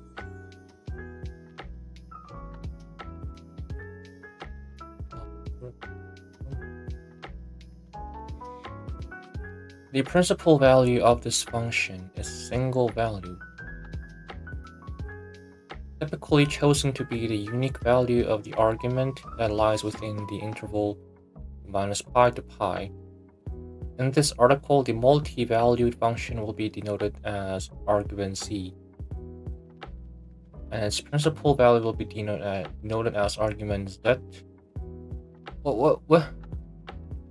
But in some sources, the capitalization of these symbols is changed. The multi-valued function will be denoted as lowercase arg, and its principal value will be denoted uppercase arg. Principal value for the use of the term principal value in describing improper integral. In mathematics. Hear me out. In mathematics, specifically complex analysis, the principal values of a multi-valued function with the values along one chosen branch of the function that is single value. What the fuck? In mathematics, specifically complex analysis, principal values of a multi-valued function. Principal value multi-valued.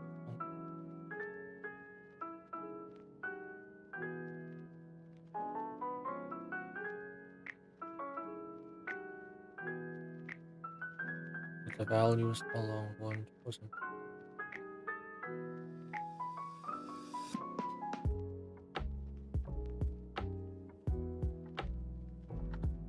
Of the functions that is single value.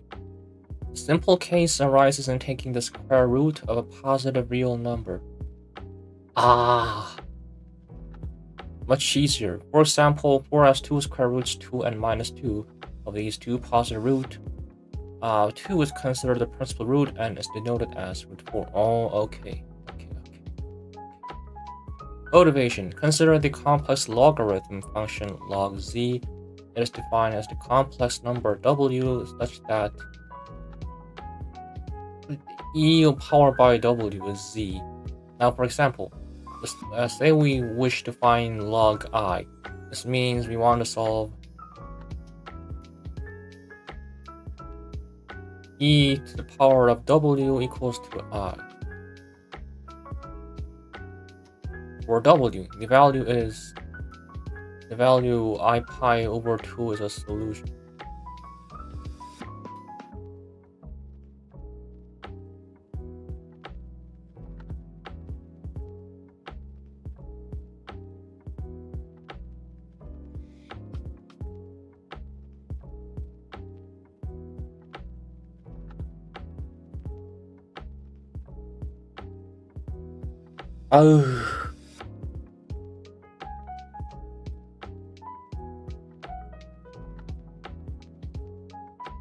In mathematics, a complex logarithm is a generalization of a natural logarithm to non-zero complex numbers. The term refers to one of the following, which are strongly related.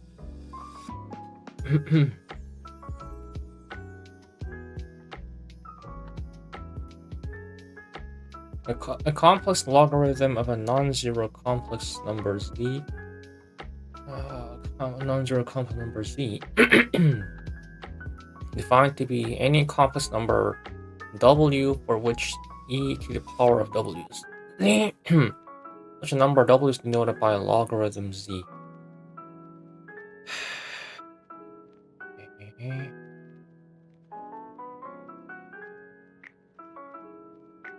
It's a very wild move, considering in the normal world, w would be ln z. Yeah, but it's a complex plane, so we just call it logarithm, log z. I'm not gonna even question it. If z is given in polar form as z is equal to r e I theta, where r and theta are real numbers with okay, I might have to write this somewhere. Hold on.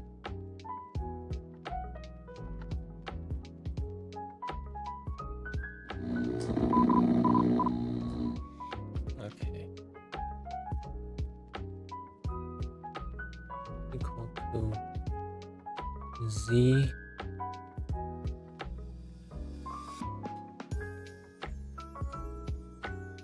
yeah.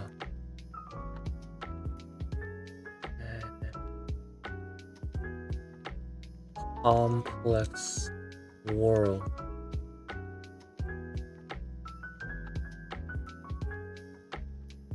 It's complex. This is also complex.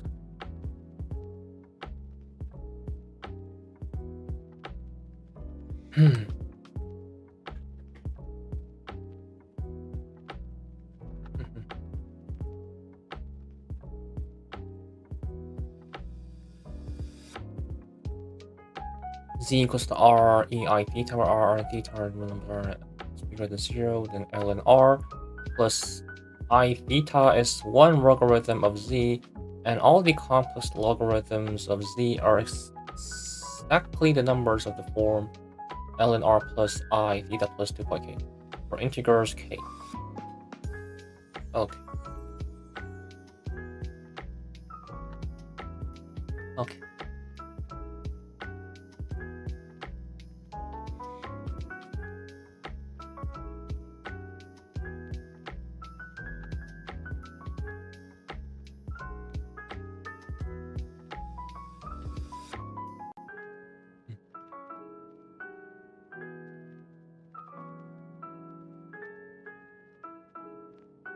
And all the complex logarithms of z are exactly the numbers of the form ln r plus.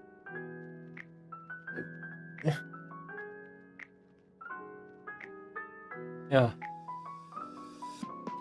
These logarithms are equally spaced along vertical line in the complex plane.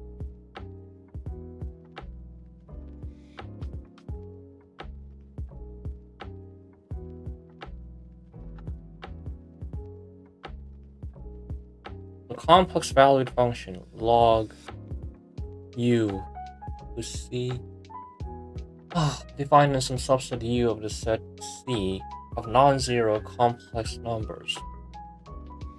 What is that c? Why that c so looking beautiful? And that's not a normal c. Hold on. Just ask my e to log c.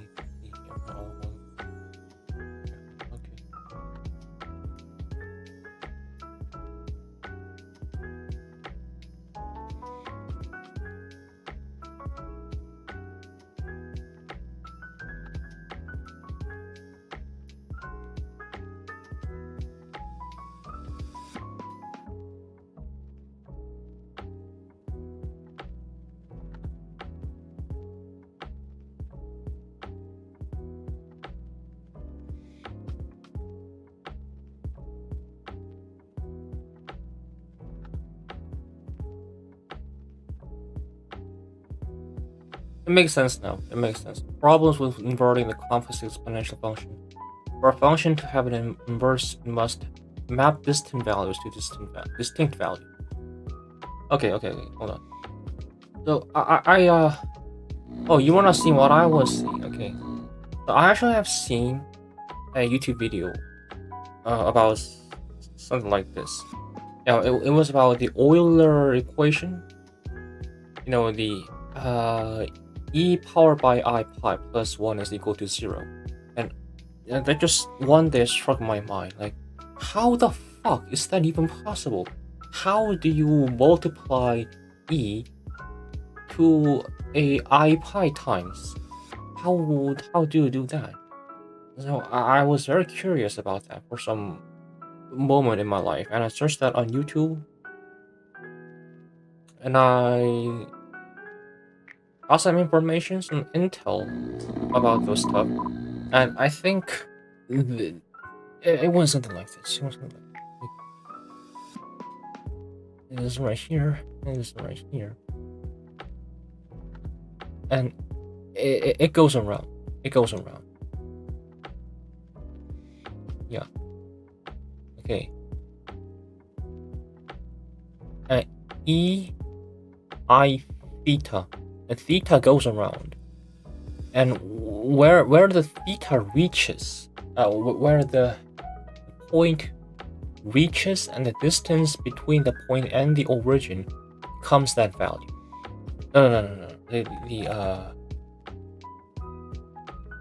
Just where that point reaches becomes the value. Yeah. And I believe that value is also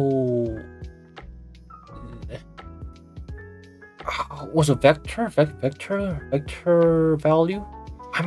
I might be totally wrong, but yeah. So when it's over here, yeah, it starts from here. Then it's the value is I. Yeah, I'm gonna. I'm not sure if this is even correct, but okay.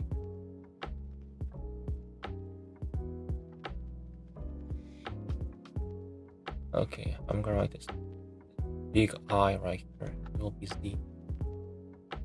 Okay. It's a when you rotate the theta and end up here, it's pi over 2, and the E I pi over 2. Okay, I'm just gonna write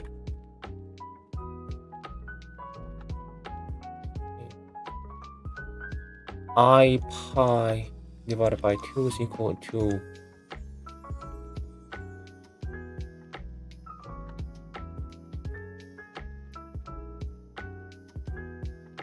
I plus 0, which is just I. Yeah, which is just I, okay. And when it's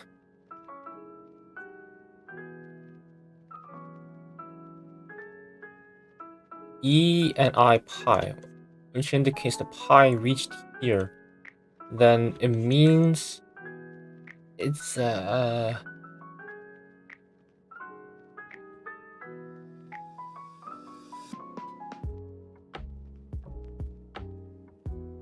0 times I plus minus 1 is equal to minus 1, and that's where the E powered by I pi plus 1 equals to 1, equals to 0. And when it's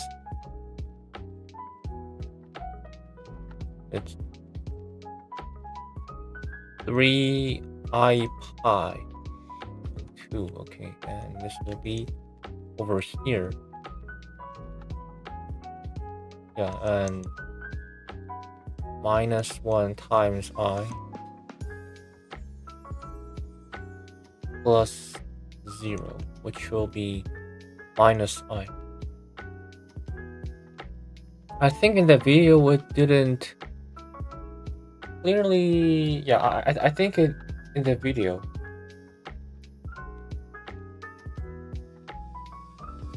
it didn't actually say it's a formation of vector. But just by looking at that, it just made me feeling of that. It made me. Why am I running out of breath? I'm not even running while I'm streaming. Reminded me of the vectors. As you know, vectors work this in arrows and x, y components. It reminded me of those, which is very interesting. Okay.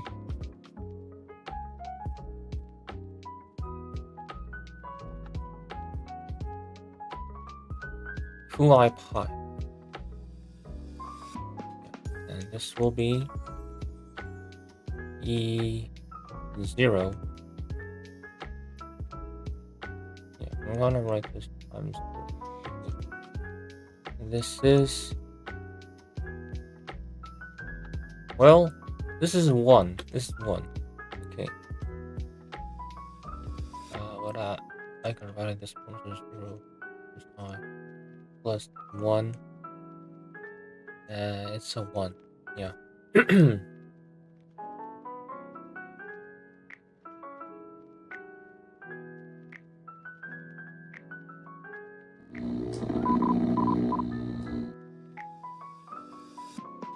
I think I think the things that I wrote was kind of legit according to the video what I saw. And this might be helpful. This might be helpful to the information that I'm gonna get. Okay. Problems with inverting the complex exponential function. I'm not prepared for the problems yet. I cannot even handle the things without problems. Okay, we're gonna go back. Complex logarithm, just in case I'm gonna open up it here. Yeah, principal value.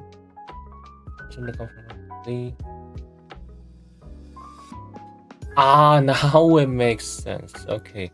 Consider the complex logarithm function log z defining the constant measure. Okay. Now it makes sense. Now, for example, we say we wish to find log I. This means we want to solve a thing. Okay. E powered by W is I. You know what? Let's find it by ourselves. Okay. I think now I fully get the idea of the principal value. Now I do. Okay. Make that possible.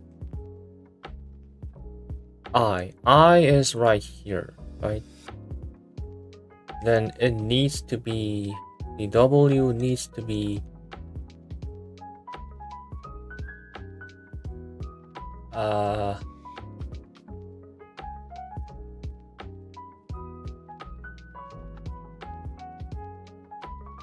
pi over 2 plus 2 pi k, but the k is in this integers. And how do you write this? What? I'm just gonna write in this way. It looks very like awesome. Oh.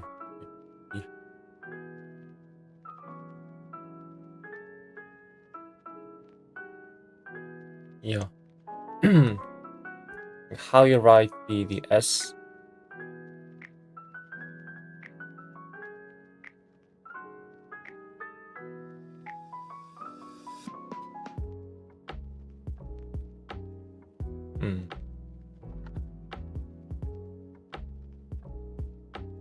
And the principal value,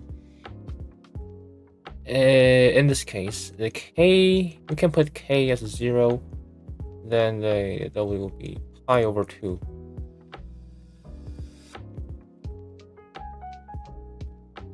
There'll be infinite, because there are infinite integers, and there'll be infinite answers of the W, but we were about to find the principal value of the W. We're gonna put the k equals 0, which is exactly the point moved at a degree of pi over 2, which is right here. And I think the Wikipedia is showing the answer is pi over 2, I believe. It's a I pi over 2, I pi over 2, okay. I pi over 2. Of course.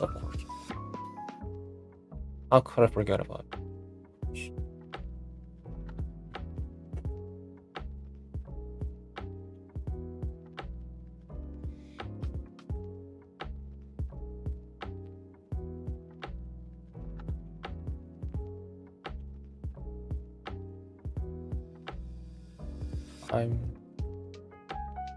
This whole session. Yeah.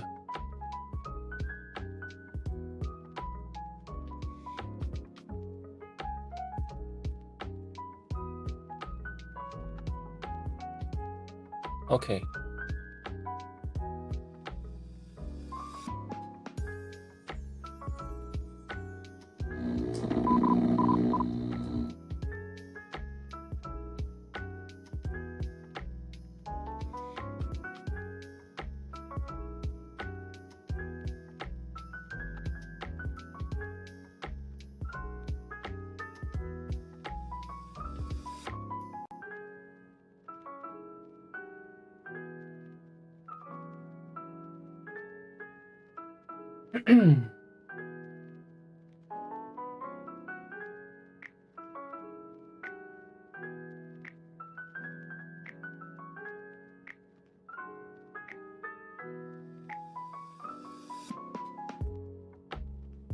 I don't think we don't have to look more into the principal value.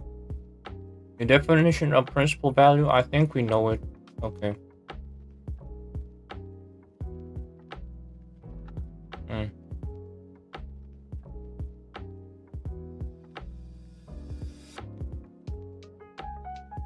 Oh god. Very fair.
Guys,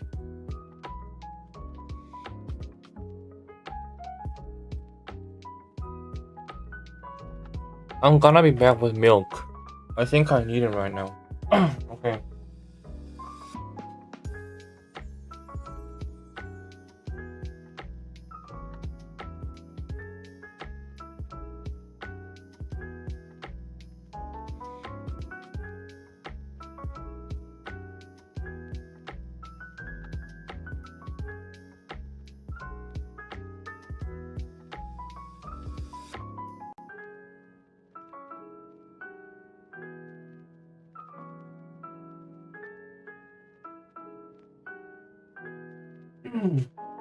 Okay.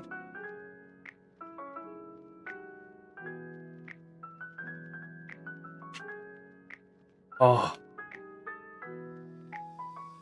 The grease on my hands. I'll be back.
Alright.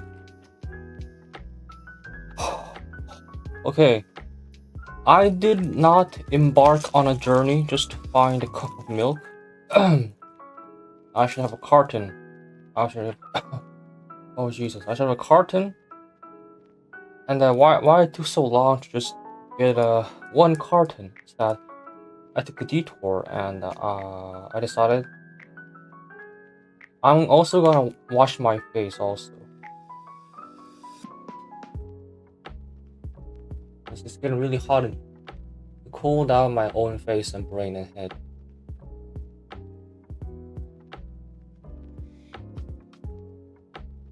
And the soap went inside my eyes.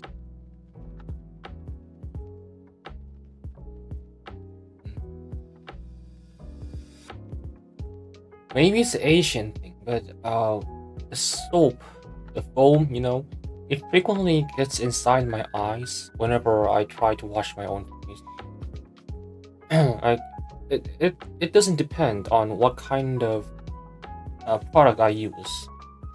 If I'm using a cleanser, or just a pure bar of soap, or even a hand wash often, yeah, it keeps getting inside my eyes. No matter what I do, it eventually goes in through my eyes.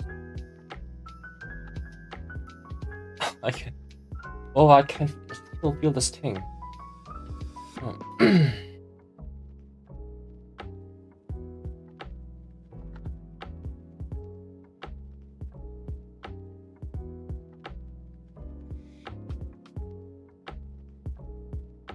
Instinctively, when you get something in your eyes, like, you try to rub your eyes. I believe it's like a general code around the world. And when I rub my eye, sometimes rub like very long, like very frequently and long and very often. Oh my god. I sometimes wonder if I rub my eyes too hard, will it alter the shape of my eyeball? Because you know, the eyeballs are literally filled with fluids. The body fluids, literally filled with fluids. And there's also a disease that it can cause when the eye pressure gets unequalized and it gets concentrated on certain points, eventually leading to hardening inside your eyes, which is very fatal, and I really want to avoid that. No one wishes to get that, I believe. No, when I rub my eyes, I might be very too over sensitive and too over. Oh, what is it called?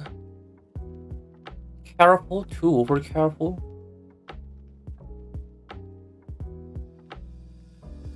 Sometimes I get scared about, like, what if I unintentionally pop my eyes out? Something like that.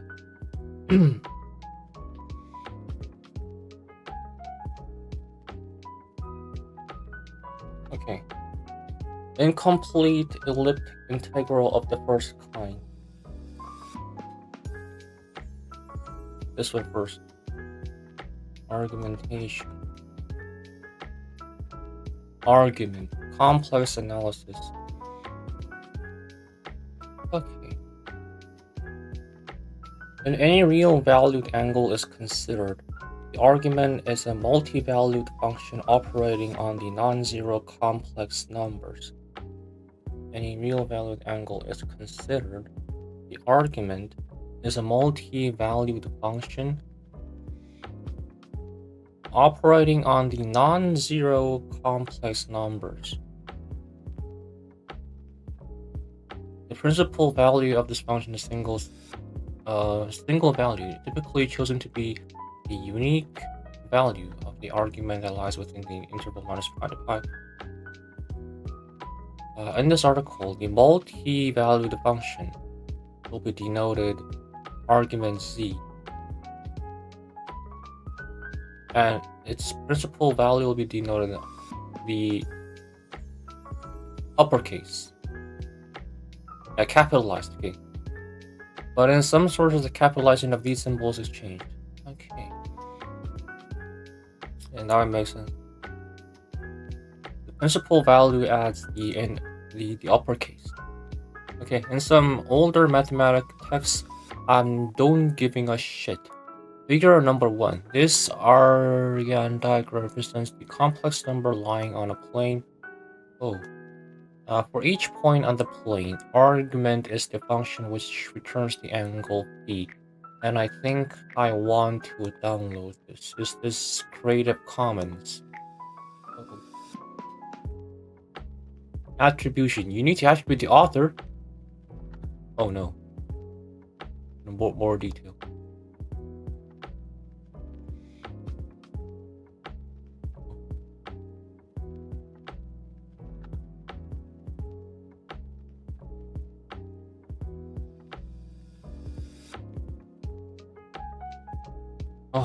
Something is on camera.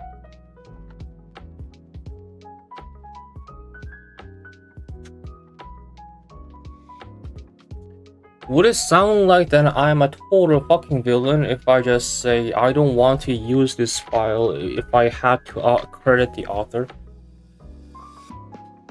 Would I sound total lunatic if I sound like that?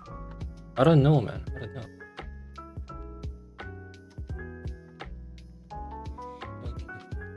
My mistake was okay. Please fork can't change labels. Many wikis use A, B. What is going on? And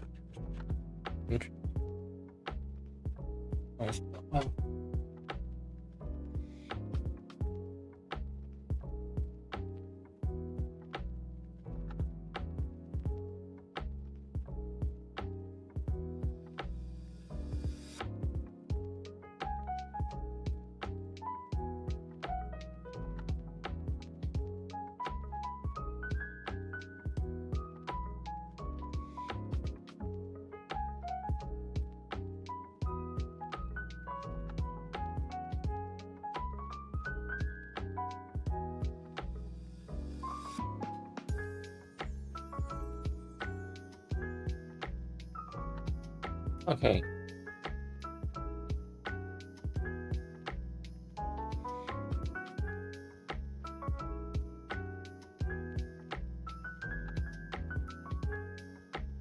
I think it wouldn't matter that much, but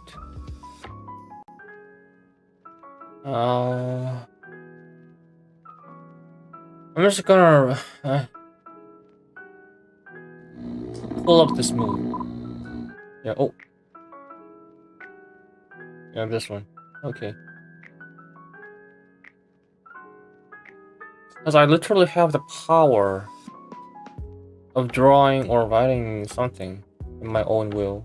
And why would I not use that? Okay. So.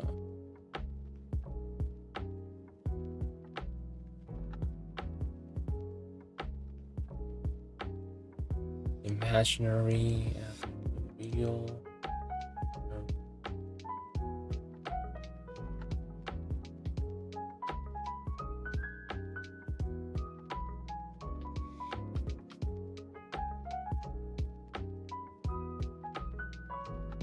Okay.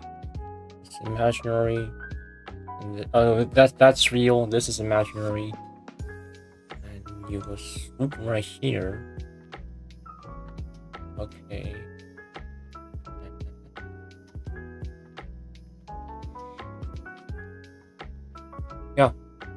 Yeah. Okay.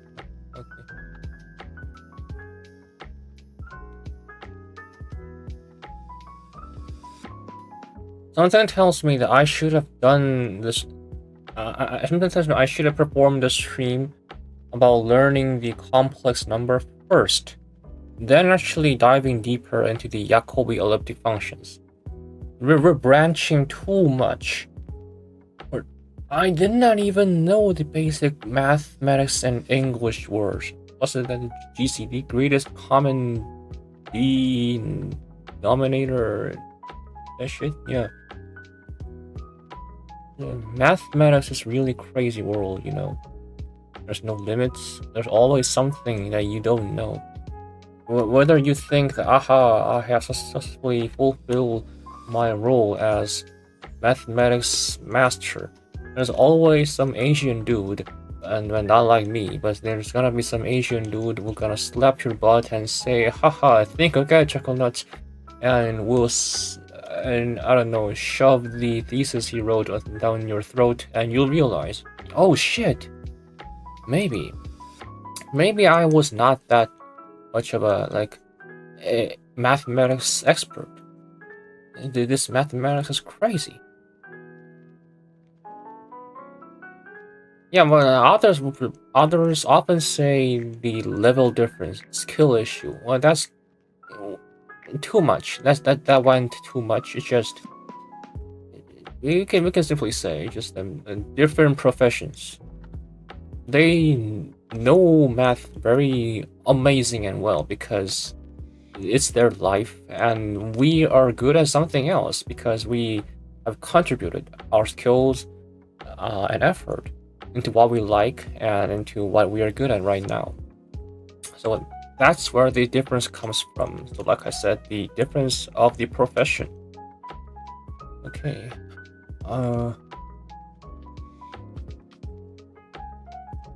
Yeah, I just said that because that just gave me some memories of my old times, where the comparison was a normalized thing and nobody thought it was a problem at then.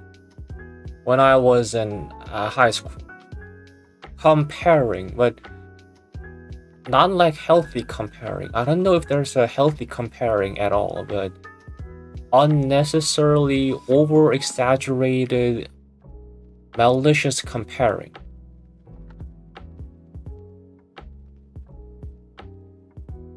That kind of shit.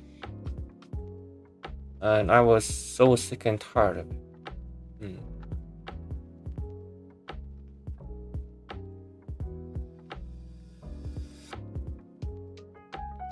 Imagine, oh sh.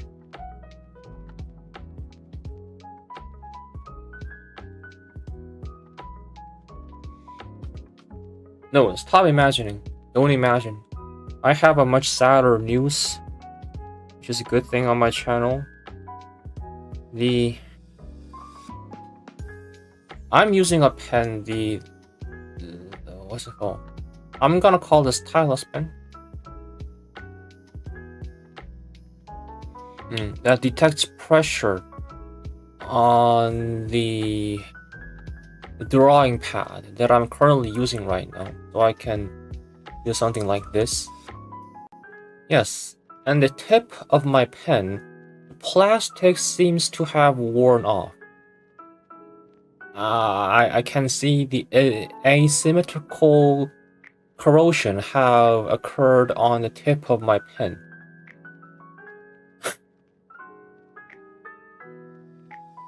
And whenever those kind of things that when I have to invest money on something, and nowadays I panic. I'm getting older, and more I realize I have to invest money on something that eventually wears down and gets old.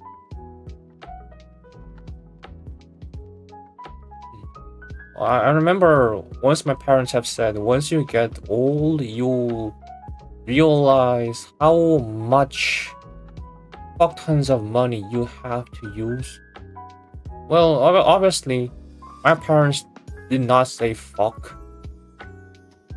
That was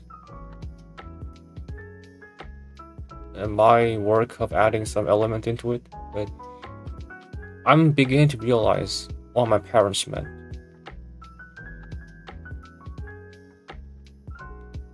Okay.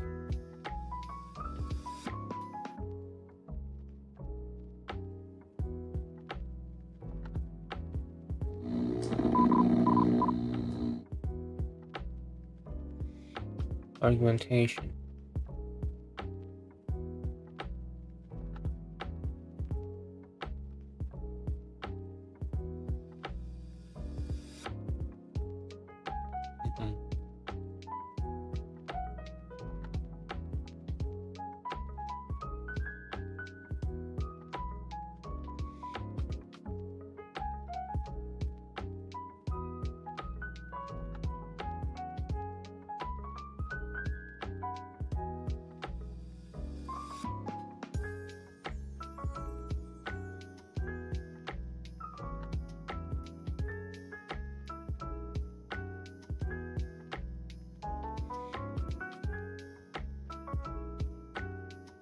Where was I? Definition.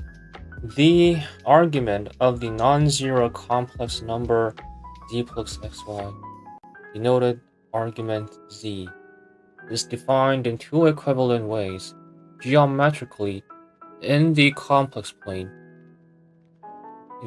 as the 2D polar angle phi from the positive real axis to the vector representing z.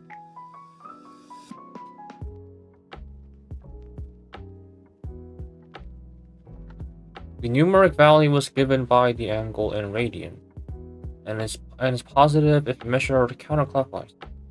Okay, that's actually easy. Algebraically, as any real quantity phi such that z arc sine phi plus I sine phi is RAI. Are we doing maths here? It reminds me of the class I had a few months ago. You had a... I mean, yes, I see. Okay,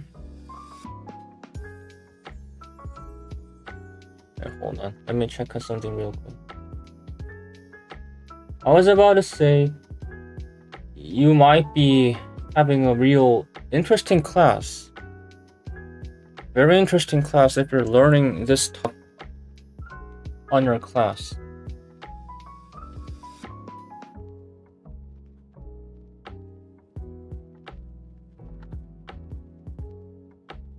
Okay. Where the algebra class maybe.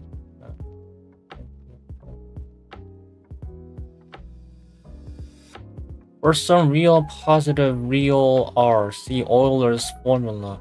The quantity r is the modulus, or absolute value, of z, denoted the root of x squared plus y squared. R is the modulus. R is the called modulus.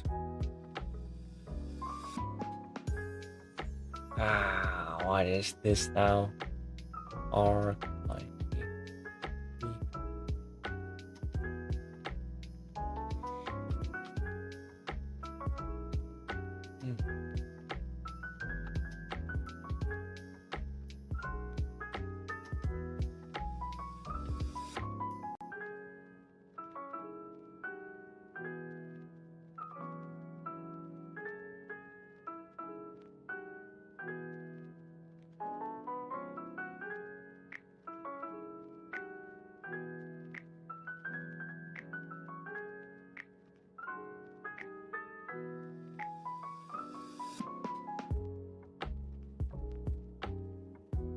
Why is this possible?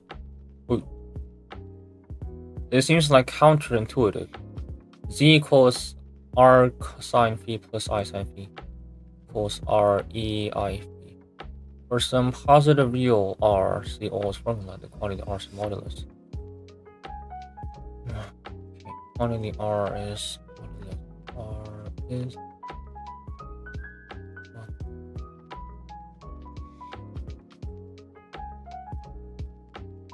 I'm constantly writing the things that I think it's important on my Krita software. So some subtle pauses between every reading. You can think of me doing that. Okay.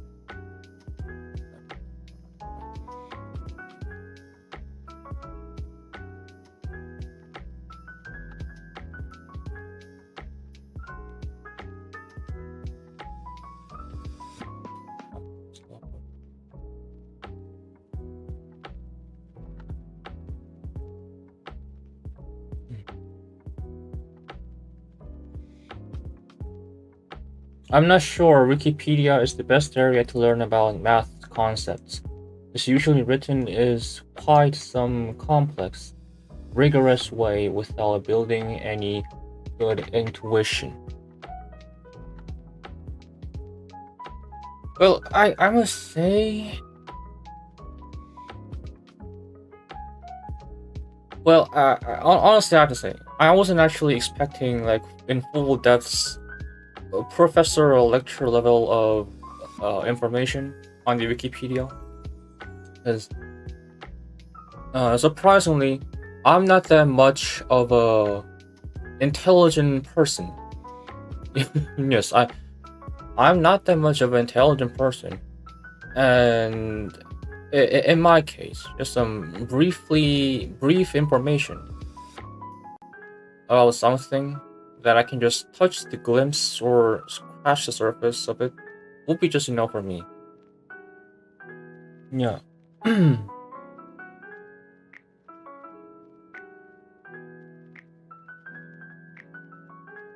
And that's exactly the same method I used how to get a degree on my university.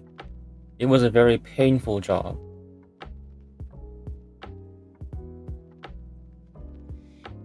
Hmm.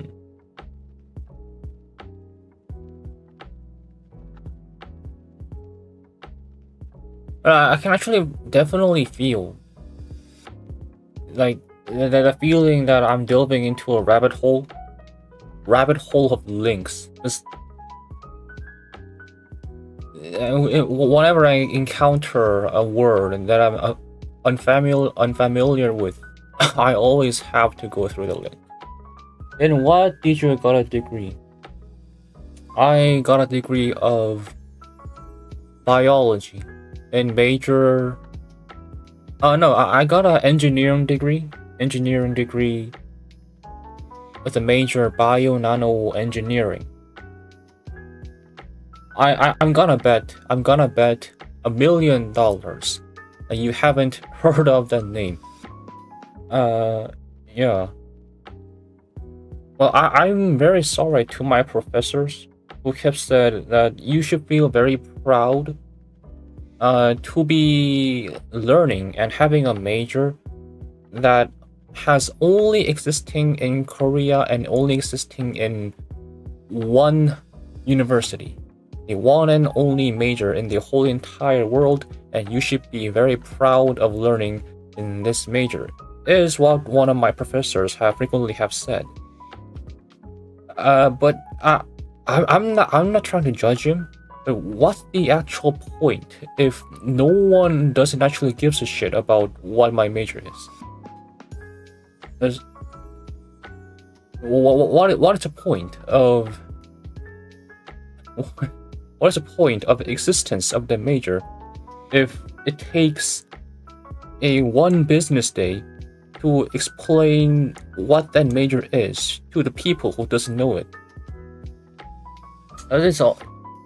To the people who doesn't know what bio nano engineering is, and I'm pretty sure it's the first time for you to have heard it. It's a I had to explain to people like it's a biology, it's engineering, but it's also in nanoscience, and they don't get it, of course. It was also a very much problem. Hmm.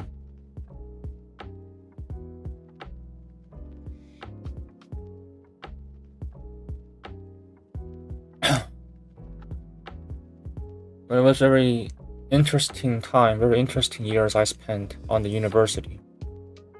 Interesting.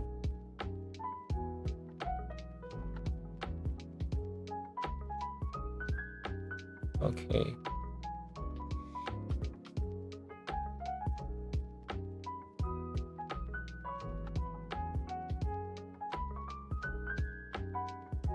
Geometrically in complex plane as the 2D polar angle feed from the positive real never determined to see.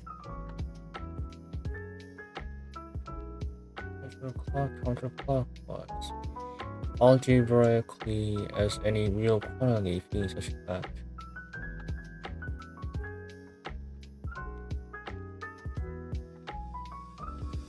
Yeah, I was wondering what could this mean.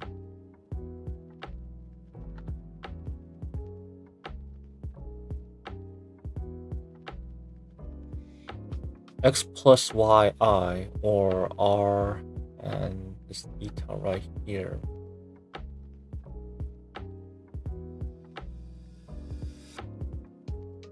Mm-hmm.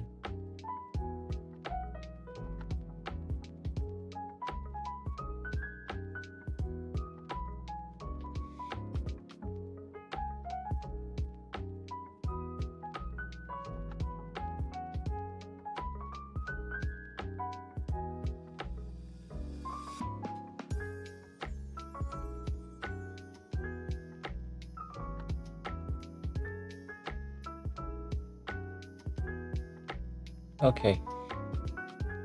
The argument of 0 is usually left undefined. It names magnitude for the modulus and phase for the argument.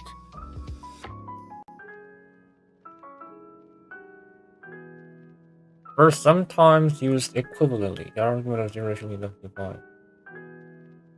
0? Undefined, okay. Names magnitude for the modulus and phase for the argument, or sometimes used equivalently.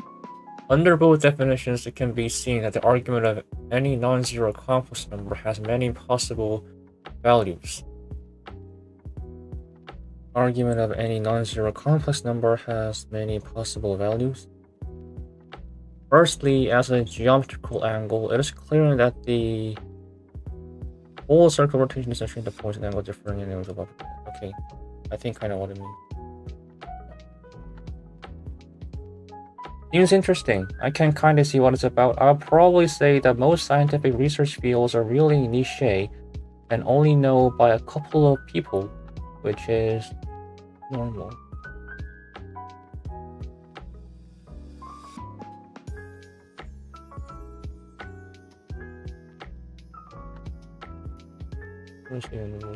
Research fields are really niche and known by a couple of people. It's normal.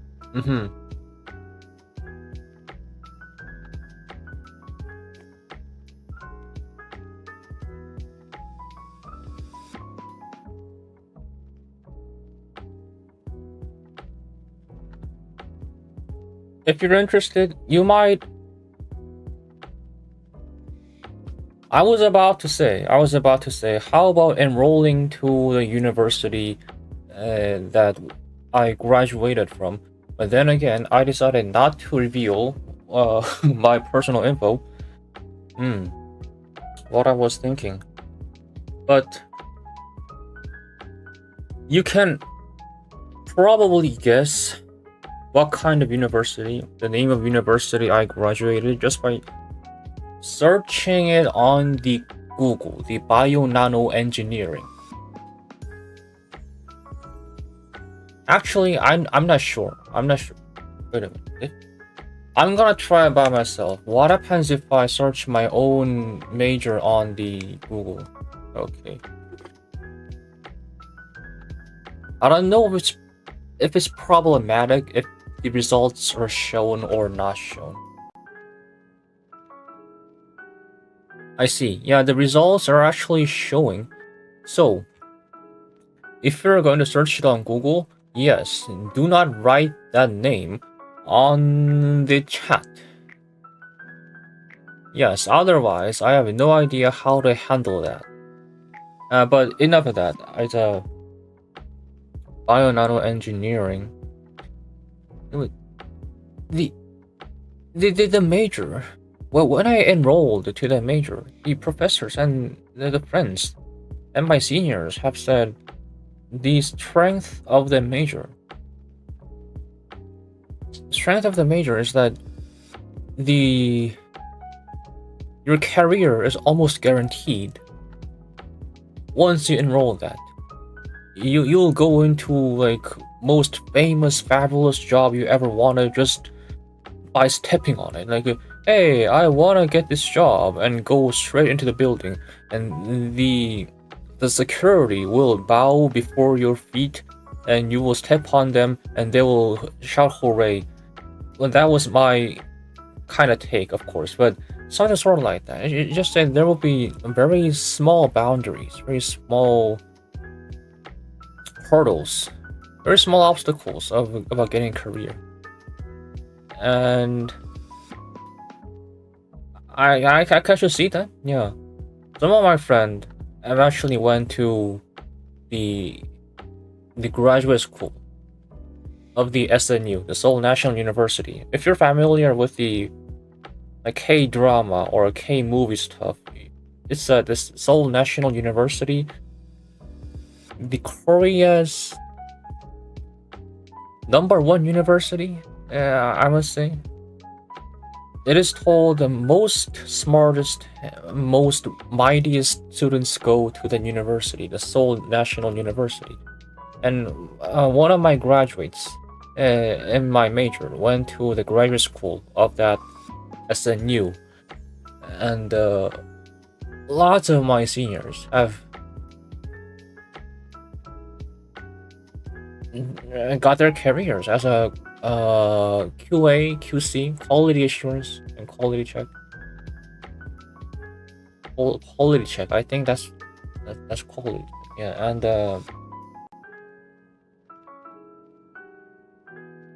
what's that? I believe some of my colleagues have went and joined Samsung. You definitely know what Samsung is. Yes, and my friend, yeah, I think that's what happened. And there's me.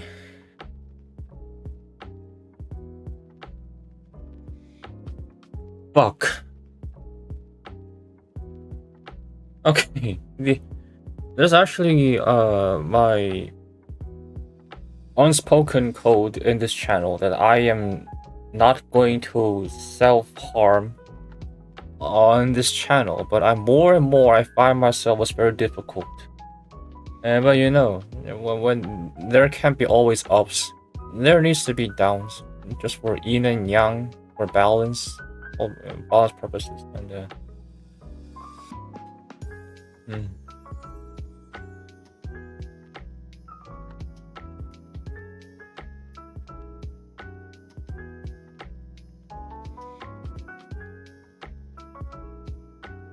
You also probably have realized that I kinda get sidetracked very easily. But no, actually, I am not ADHD. I just found myself that I am quite not enjoying what I'm doing right now. Don't you ever had that kind of feeling that everything seems really hopeful and nice and blooming with flowers when you're studying for your midterms? It's something like that. When you're having a shit day, you had to study until you faint for the midterm, and look outside. There's spring, and there's a flower blooming, butterflies flying, and the kids are shouting. Not shouting, not that loudly. The kids are playing in the distance with a happy and gleeful noise, and the sun is very bright, and the outside world is literally heaven. Is when you're studying for a midterm exam, and that feeling I'm having it right now. Like I want to escape every constant moment. Okay, I'm done gawking. What do you say? We talked about what you said earlier. I was just saying that it's not because that subject is not that popular, that it's not interesting or not important. Very normal in the research community.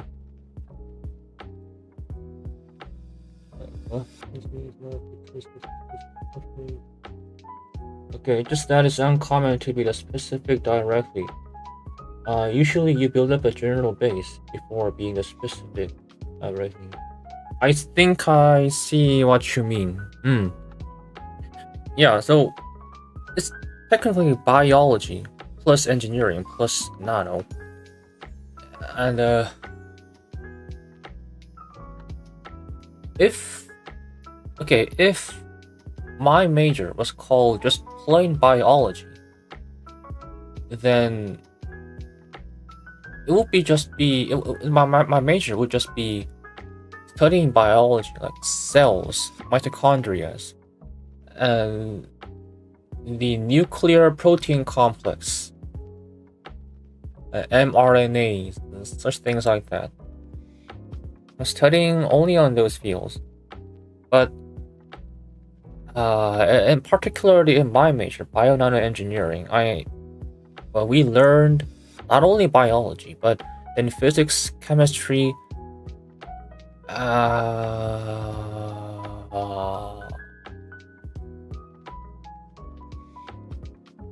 and engineering, but into very nano diameter dimensions.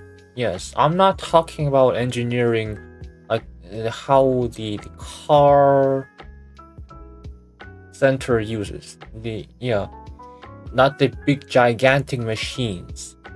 Well, we eventually use gigantic machines, but for manufacturing on very, very, very small dimensions.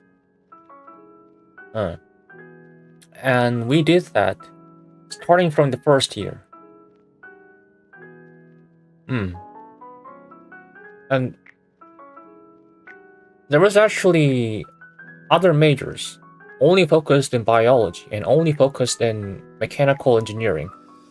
And I actually don't know much about the other majors in my school, but I believe I heard in the majors of the biology, they actually didn't delve much deeper into using machinery or designing or manufacturing field. Likewise, in the mechanical engineering, they rarely touch these fields of the biology part, of the organic materials part. Yeah. It was somehow my major was combining those two.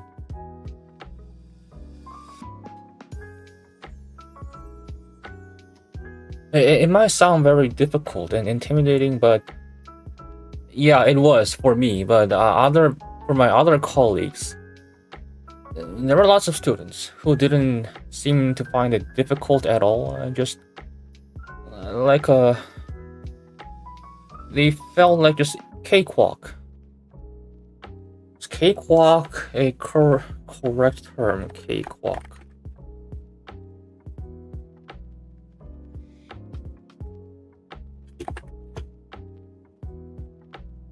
Yeah, uncertainly or surprisingly easy to tackle.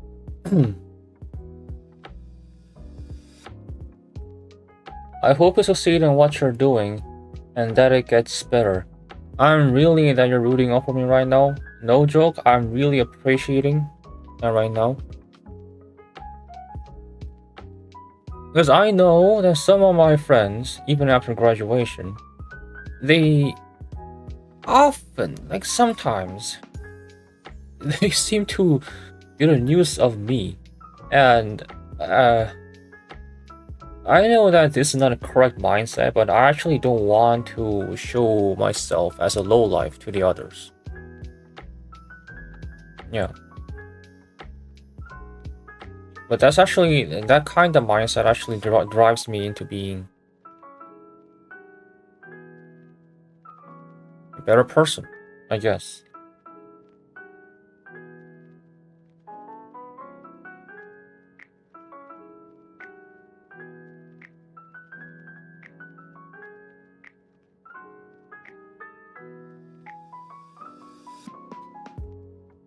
Do you remember where I left off in the screen?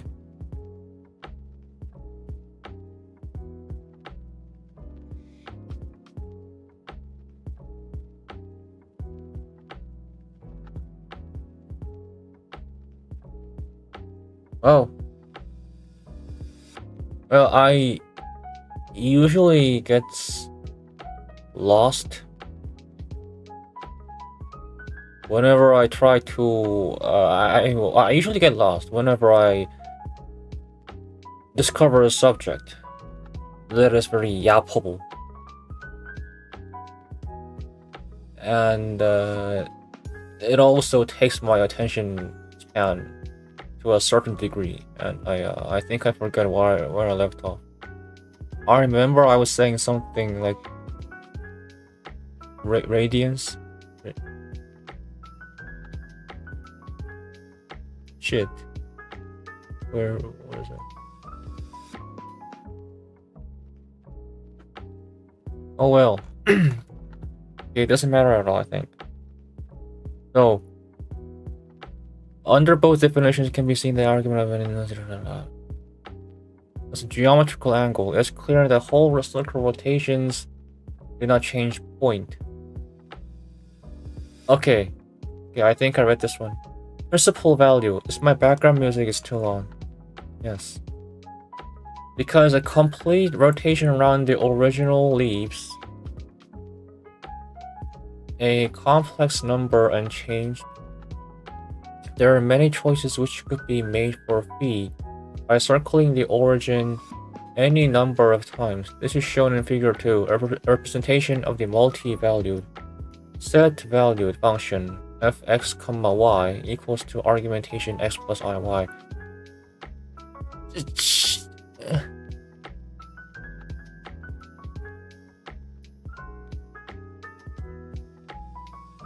Circling the origin by a number of times.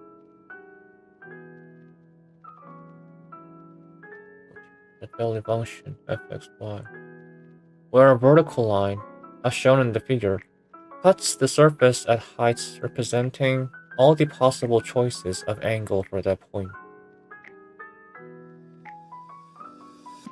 Okay, while a well-defined function is required, then the usual choice. Oh, thank you.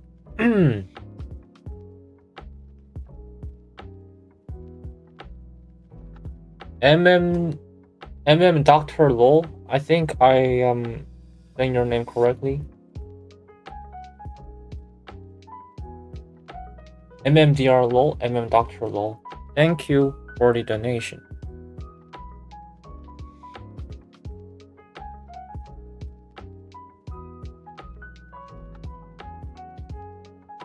When a well-defined function is required, the usual choice, known as the principal value, the value in the open close interval minus pi to pi radians, that is for minus pi to pi radians, excluding minus pi radians itself, equivalent for minus 182 plus 180 degrees, excluding minus 180 degrees itself.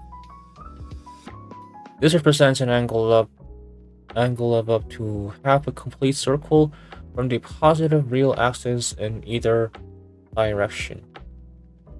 Some authors define the range of the principal value as being in the closed open interval 0 to 5.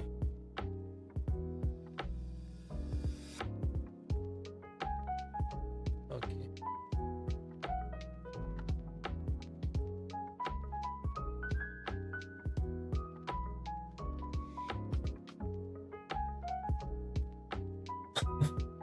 I know I said that I would not get any sidetracked, but it also reminded me that time when I also sent the first super chat to my friend who was doing live stream at then.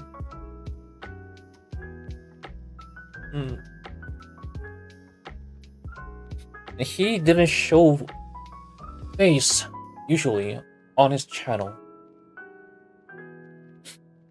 and I sent him a super chat, and he actually revealed his face that I know of because he's my friend. Man, and it happened 7 years ago, which was before I joined the Korean military, the Korean army. Yeah.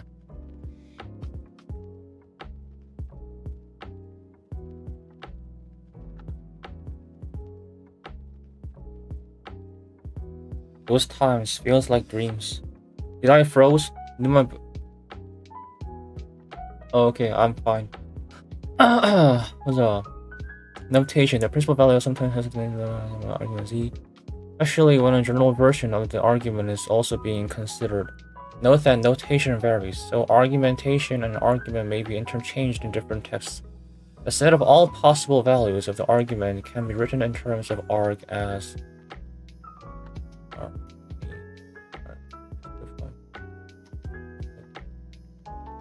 okay. So far, it all makes sense, and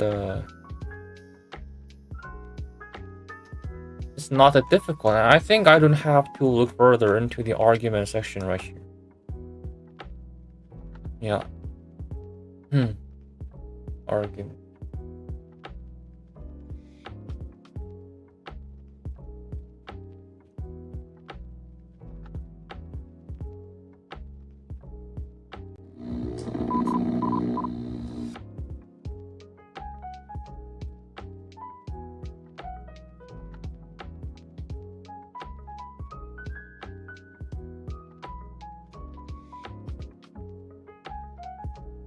Would I do a face review when the time comes? I was actually thought of doing a face review during the birthday, which is 2 days ago, but I decided not to do that because I looked at the mirror and I looked fucking hideous. The young, pure-looking Pararang has completely disappeared. It's dead, basically. And I felt depressed, and I didn't want myself to show you guys my depressed face, so I didn't do that. Even right now I'm barely smiling, but I'm pretty sure if I have shown you guys that face on the stream 2 days ago, you might have been definitely crying or realizing how Pararang this guy is having a existential crisis on birthday. Something like that. Something like that. Okay. Relation to other functions.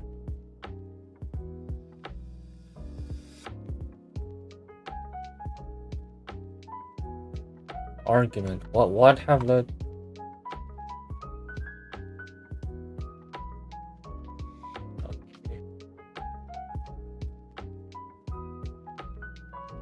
You don't need to do things you don't want, and I know it can be difficult, but don't judge yourself too. I won't. Okay, I myself to be better. Yeah, of course. Thank you.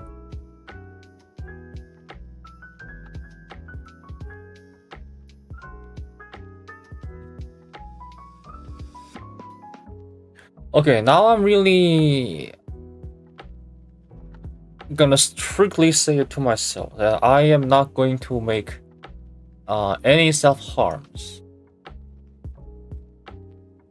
Well, maybe I will probably make some jokes as self-harms, but there will be like proportionality of 1% of total mentions and comments I make per stream.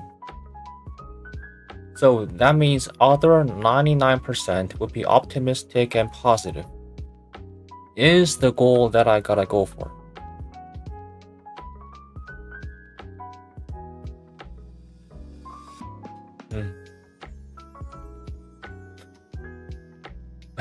I mean, I started to take things seriously because even my mom had once said that I feel like I'm being too negative and I'm dumping things to others. Yeah. And I didn't know this while I was in the early times of live streaming, even though I'm very tiny sized live streamer, but I didn't know that trauma dumping, yeah, was actually harming the channel health, and I believe it's the most basic thing when it comes to live streaming.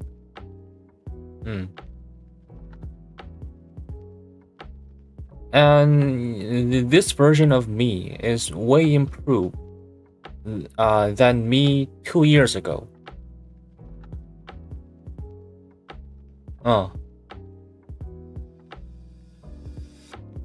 Yeah, because when I was young, I have love yourself and learn how to love yourself. I mean, just saying those things are easy, but I realized that actually trying to do it takes some effort. And yeah, even though, like you have just heard, I make some takes and say some things that is quite pessimistic or negative, I try to maintain to love myself. Yes, because in the end, I am the one who has to love myself.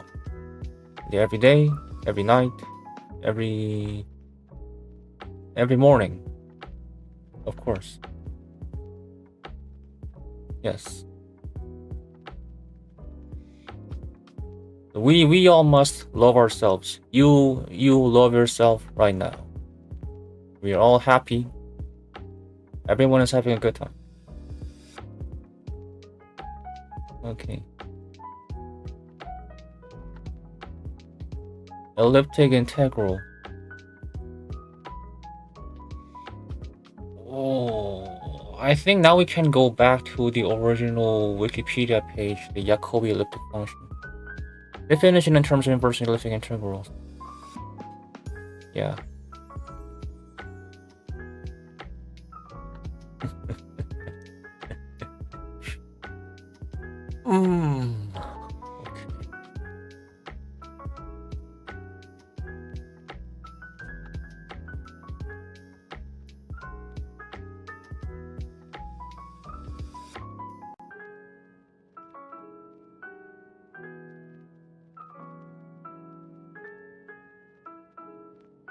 Elliptic modulus. And then yeah, modulus, I think it meant R, the distance between the single point and the origin of the modulus. Okay. Where k square is m. Or in terms of the modular angle alpha. Oh.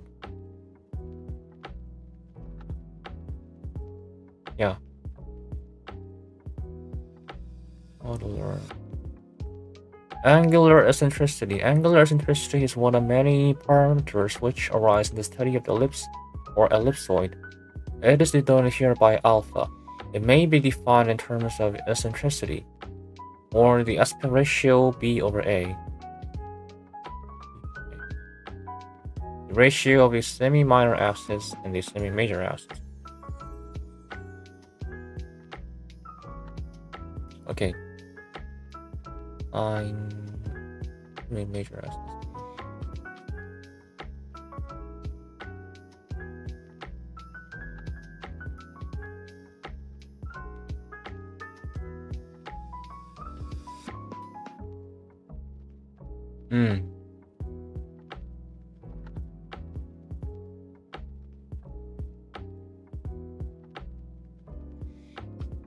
Yeah.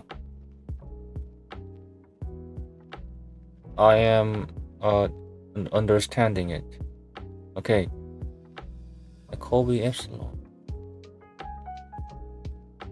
There's a definition relating to the elliptic functions to the inverse of the incomplete elliptic integral of the first kind. Yes, we were this one, elliptic integral. Okay. And R is a rational function. P is a polynomial. And I believe in the past I made a statement that this is equal to t over root p. I want to believe that I am correct. Okay. Alpha is the modular angle. k is equal to sine alpha, the elliptic modulus or eccentricity. Elliptic modulus, sine alpha.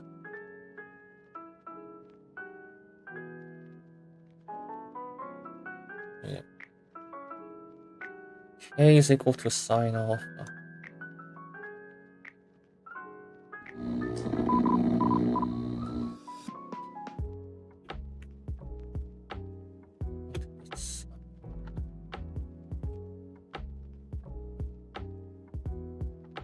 When it comes to complex planes, the real plane and imaginary plane, and let's say the alpha is here.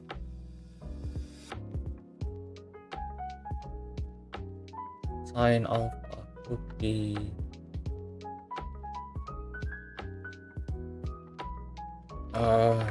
this is too long. Here.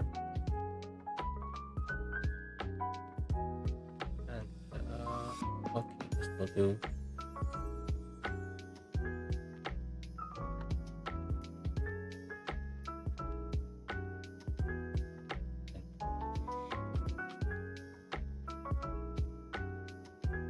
No.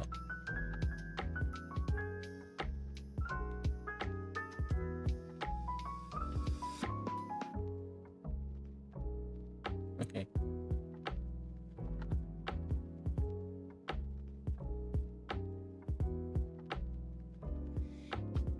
Sine alpha would be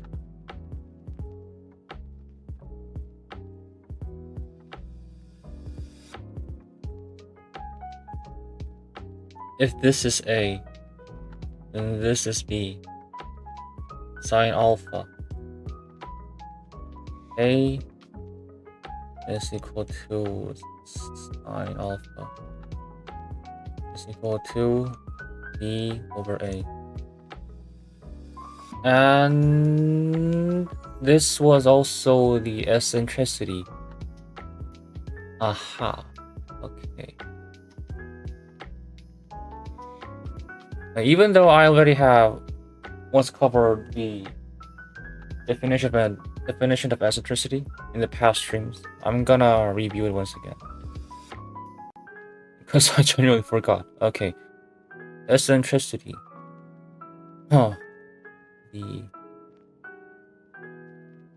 In mathematics, the eccentricity of a conic section is a non-negative real number that uniquely characterizes a shape.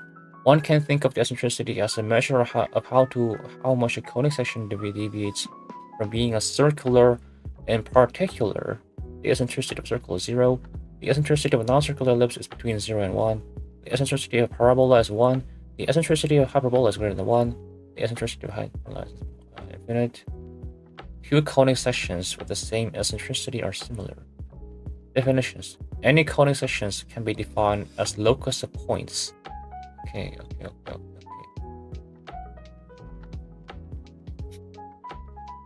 The linear eccentricity of an ellipse or hyperbola, denoted C, or sometimes F or E, is the distance between its center and either of its two foci.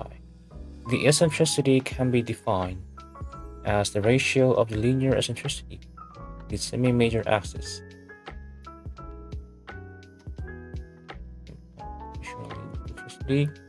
The semi-major axis, A. That is, E, the eccentricity, is equal to C over A. Yeah. Lacking a center, the linear eccentricity for parabolas is not defined.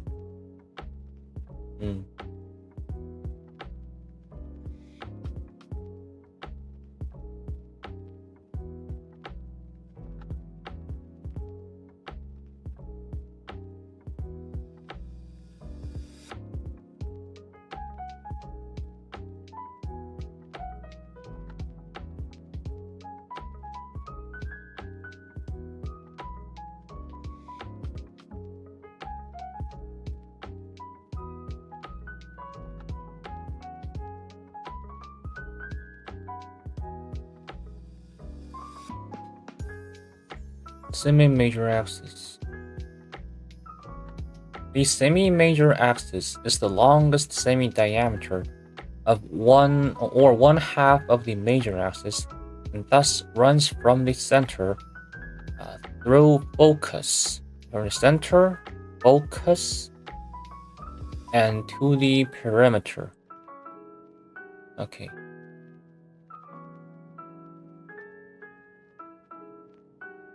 The semi-minor axis of an ellipse or hyperbola is the line segment that is at right angles with the semi-major axis and has one end at the center of the conic section.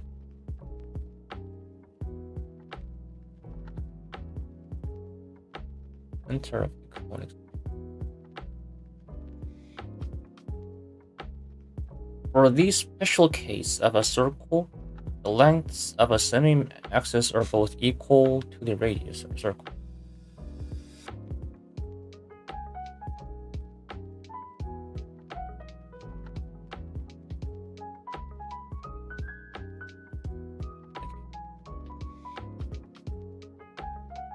그러면은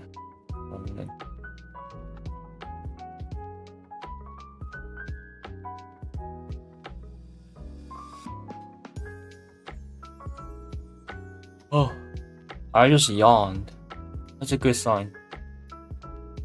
Okay, semi-major axis. Center.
Center to the semi-major axis, the center focus to the perimeter, center to the perimeter. How in the hyperbola semi-perimeter? Center, perimeter. Okay, and linear eccentricity.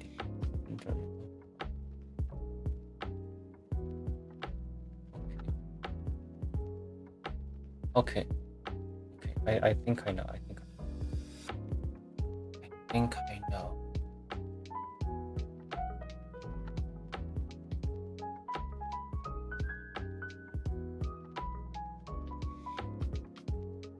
Oh, I think I know.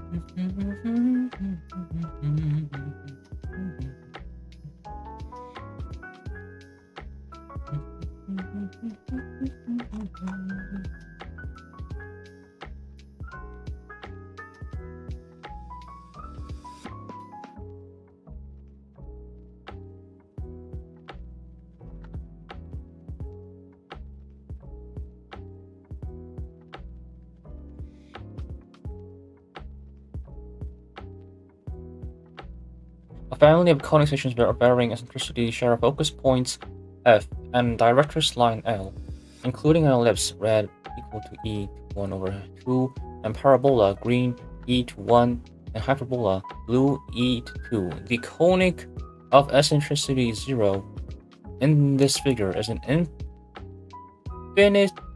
infinitesimal circle centered at the focus, and the conic of eccentricity infinite is an infinitesimally separated pair of lines.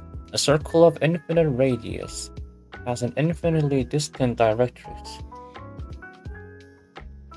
By the way, you are still on paint on the live. Oh shit.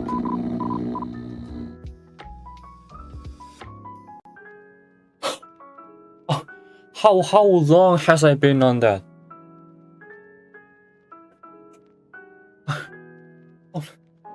Oh no. Okay.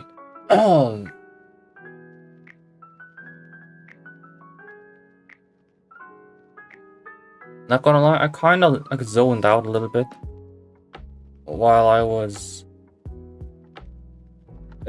trying to remember. While I was trying to remember what I did in the previous eccentricity stream.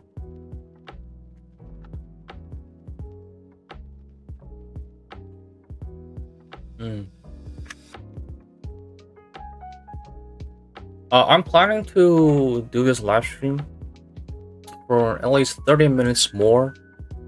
Yeah, it's at 5:30 a.m. in here, and I think I'm seeing things. I think. Okay. Where was it?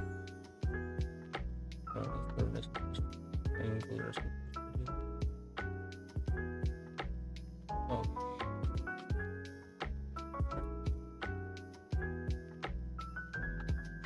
M is equal to k squared to sine square alpha, the parameter k squared sine square alpha.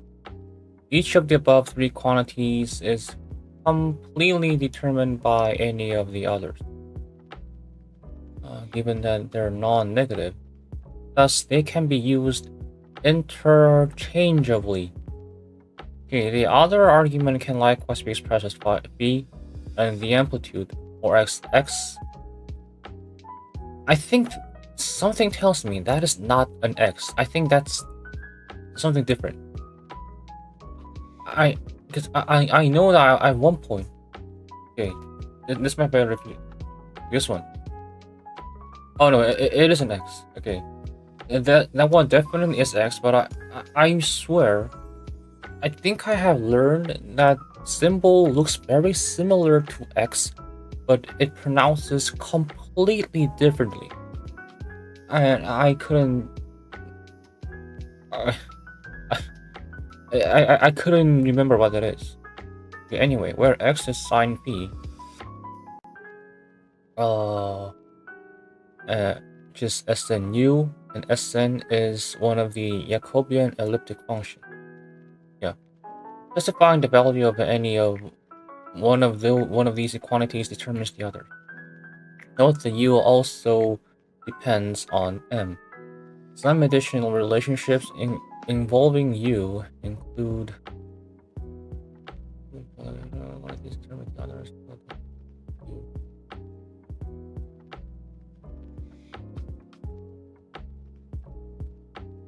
Oh, I'm in this one.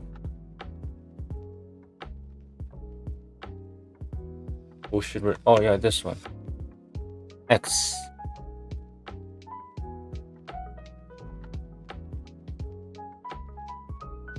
And for me, yeah, I think it is X in this scenario, but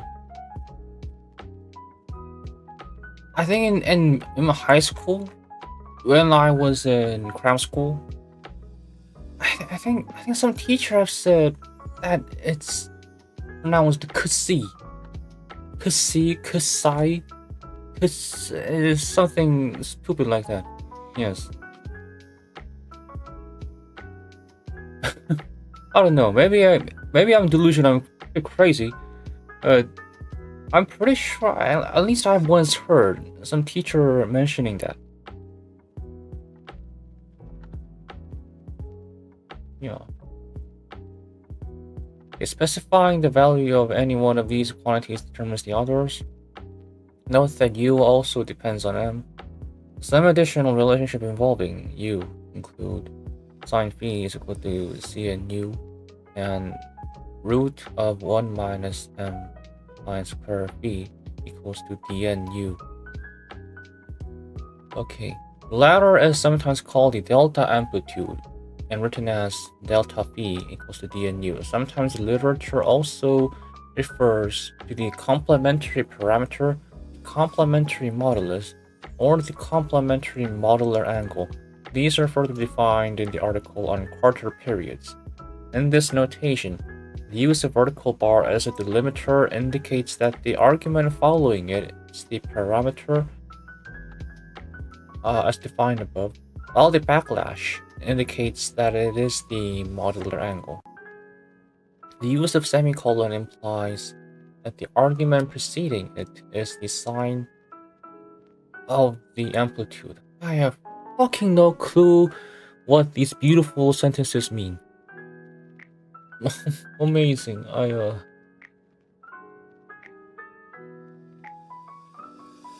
is the name?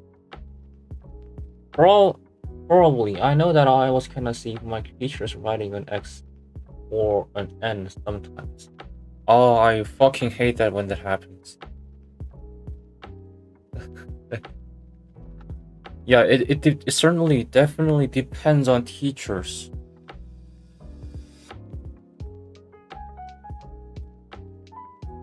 I think there was one time.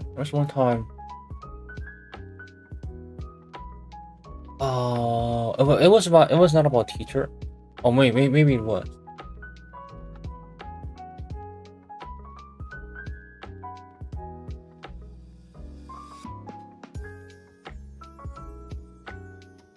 Yeah, I'm double thinking it. Maybe I'm not in the correct position of trying to correct the teacher's handwriting. Because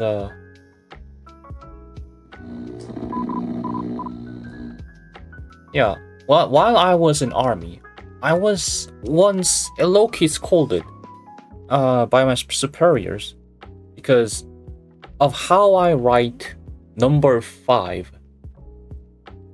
Okay, look at this. This is how I write number 5. See?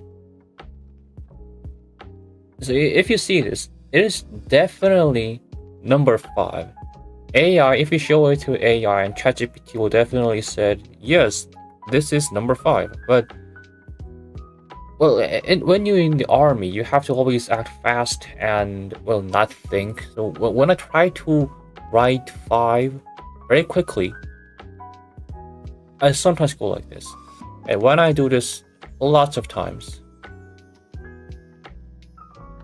this is too much exaggeration right there, but my superior have said that this looks like 3.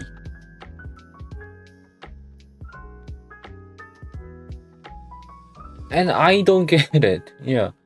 And in this scenario, it doesn't look like 3 at all, right? Yeah. And my superior said that it looks like 3, so I should be more careful about my handwritings. I mean, well, yeah, okay, yeah, but there's no option of saying no at then. But these one right now definitely does not look like this one. When I write 3 like this, but okay, that's 3, and yeah, something like this. If I write the 3 in this way and separate the stroke and the curve of the 5, I think this is what happened at then. I think this is what happened at then when I was writing the numbers, and I mean that was a superior trying to correct me.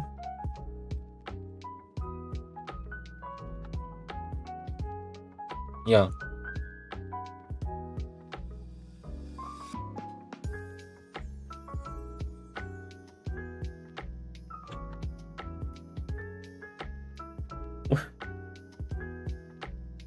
You have a really good handwriting, I can say. You're just way better than literally all of my friends.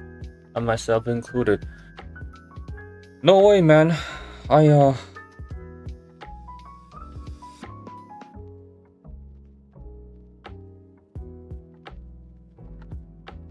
if I this is me when I actually try to write better.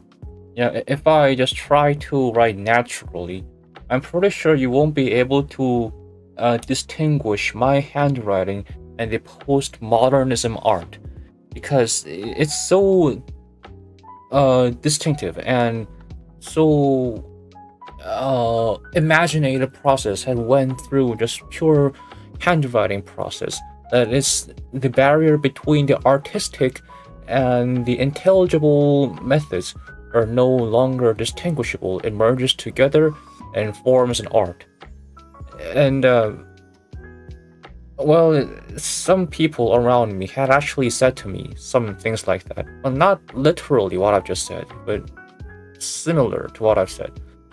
And I don't know if that's an insult or praise. I still, to this day, I still wonder, like, what could that person have meant? Yeah, it's what a weird thing to say, you know, like if you say your handwriting looks like an art, what, like, to this day, yes, like I said, to this day, it's a mystery if it's a praise or insult. And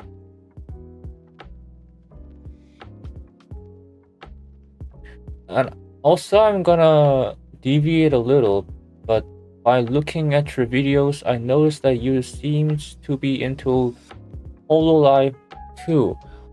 That's actually a very great opportunity for me to advertise my other channel right here. Yeah. My channel has bumped into some very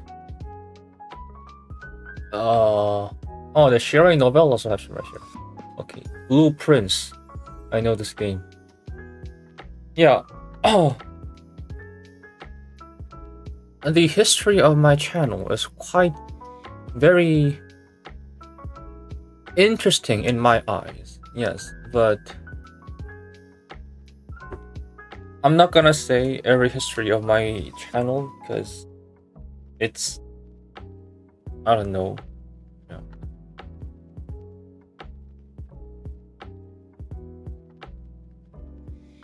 It's interesting for me, but it might sound like I'm doing a lecture to you guys if I actually try to elaborate. But anyway, yeah, this is the stream you're watching right now.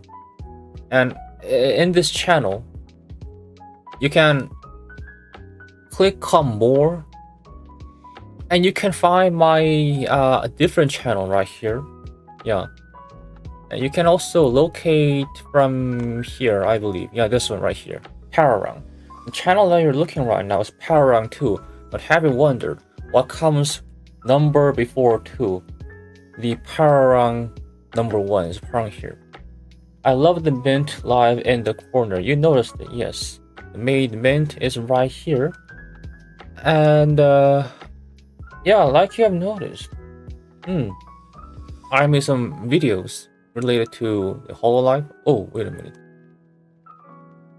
You know what? Yeah, you can just see them right here. Yes. So as you can see, this is my main channel. The channel that you're looking right now, the Pararang 2, is my personal channel, which I do live streams on some shit like Jacobi Elliptic functions. And this Pararang main channel, yeah. So if you like Hololive and VTubers and also memes, then it will probably worth looking at this channel. It would be good. Yeah. The latest video that I've done is about Stop Getting Pregnant, which is about made mint. Yeah.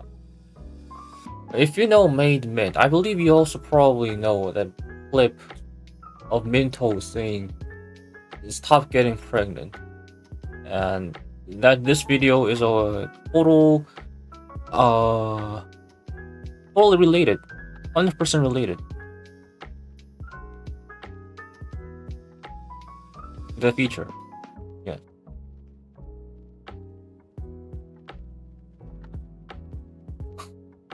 I hope I'm doing things well right now. Yeah. Oh.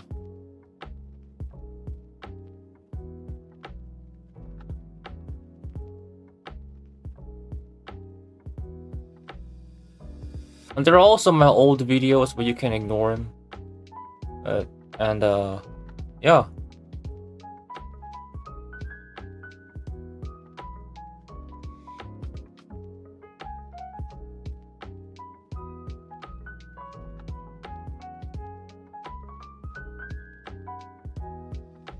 About the stop getting pregnant clip, it came out like a few months ago, and there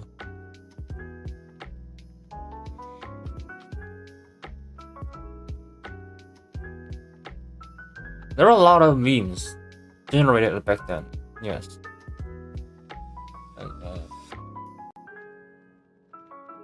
Pregnancy denial memes. I can't believe that's a word, but it's literally what it is. Pregnancy denial. Yes. And that's basically what is going on in South Korea right now. I cannot agree more. I'm gonna die. Yeah. So anyway, this is my main channel that you're looking right here.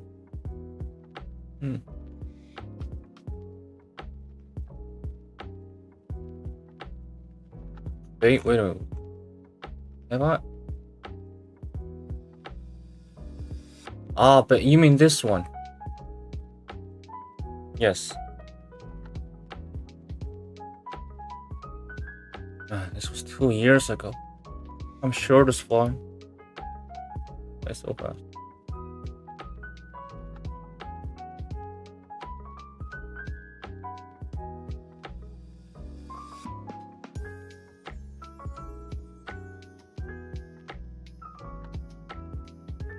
Yeah, so this is my main channel. That's my main channel.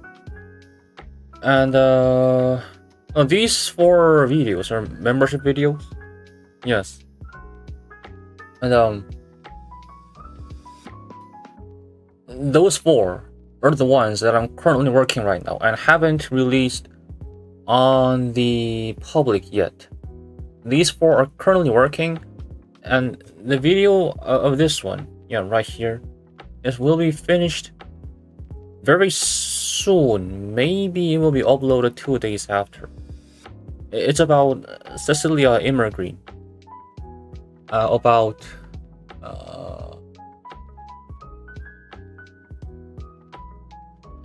the Enigmatic Recollection Season 2, based on the Enigmatic Recollection Season 2. It's about Cecilia Immergreen and Princess Ephania's love story. It's a very short video, very short video, but it's almost done. Yeah.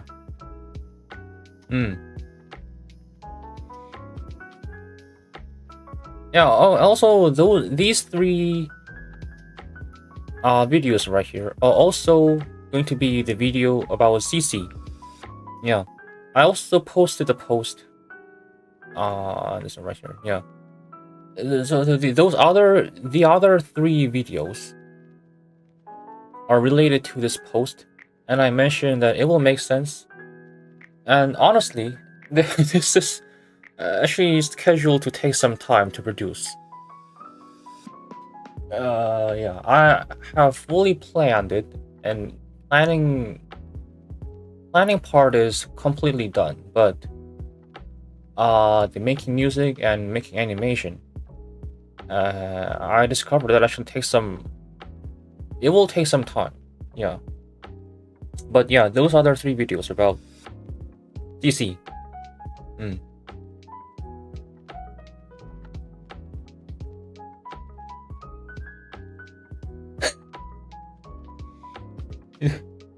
Okay, I don't know how this sounds to you, but I'm currently monitoring my live stream, and I just realized that my today's live stream title is "Let's learn about Jacobi elliptic functions," and we're actually doing pretty legit. I know we're getting sidetracked pretty hard, but you know, every studying session needs some like recess.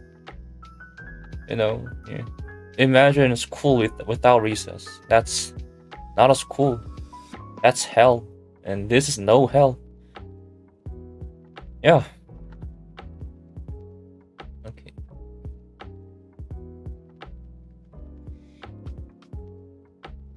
Mm.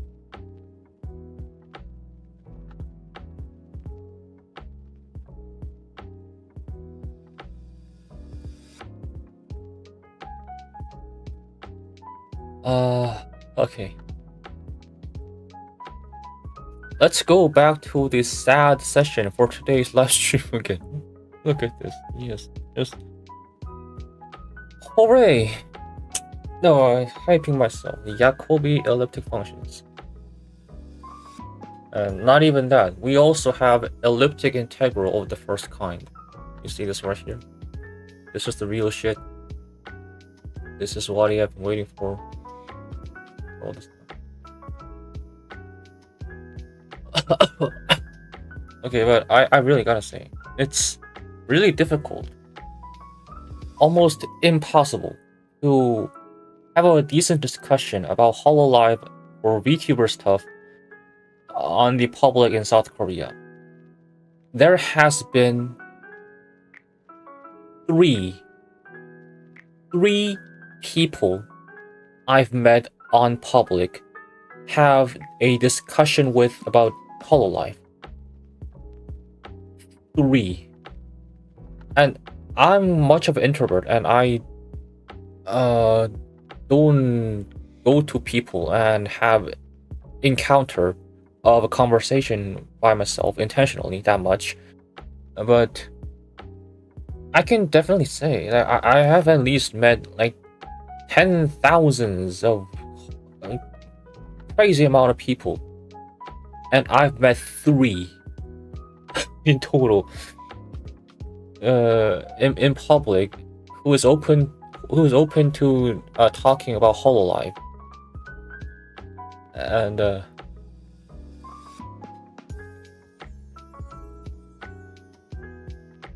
I'm actually glad that if I found a community that I'm currently slowly building up in my main channel right now, that I can finally show my interest and have a conversation and have a discussion, a simple talk about like CC and Bay.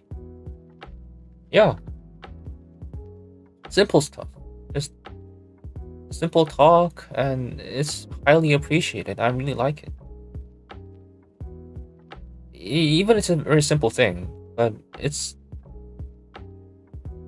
ironically pretty hard, pretty difficult, and pretty hard to find the opportunity in the public. Well, it's the language barrier. If your main language isn't English or Japanese, it's quite difficult to know anyone knowing them. Here's France. I know nobody who have watched YouTubers. Oh no. French VTubers. I'm pretty sure there are also French YouTubers. You're French. Welcome. Wait a minute. I have a question. Okay. Is it okay if I say this? Do you find offensive against Hako spells wee wee pee pee?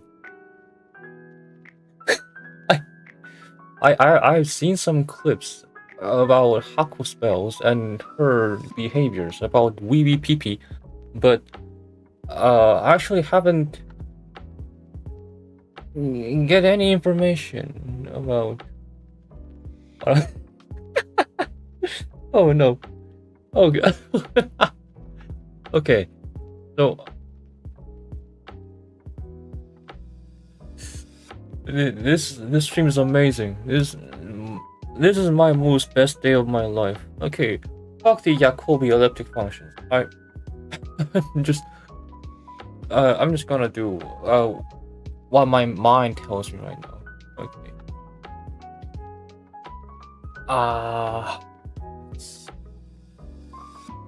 We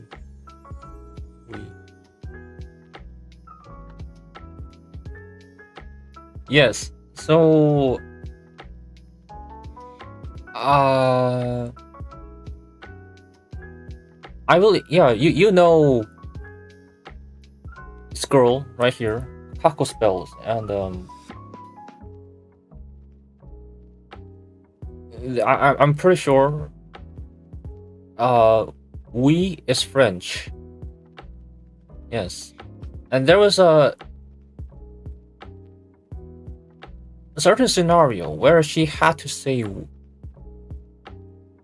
we, and she immediately adds a PP. And wait a minute, I couldn't actually 100% remember of the scenario right there, but okay, if you're curious about what happened here, you can search it up on YouTube like I'm doing right now. Okay.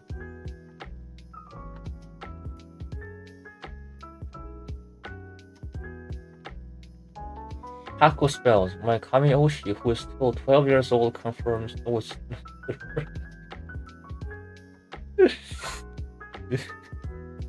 this is amazing. This is the most greatest moment of life. I'm having a blast right now.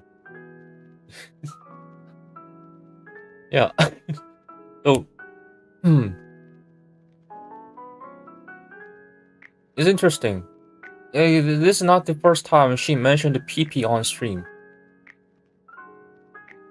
And also, she was the reason that I got into the knowledge of what the PP meant in the the definition. Yeah.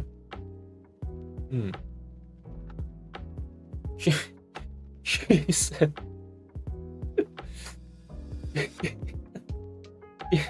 yeah, that too. She made lots of stuff. Lots of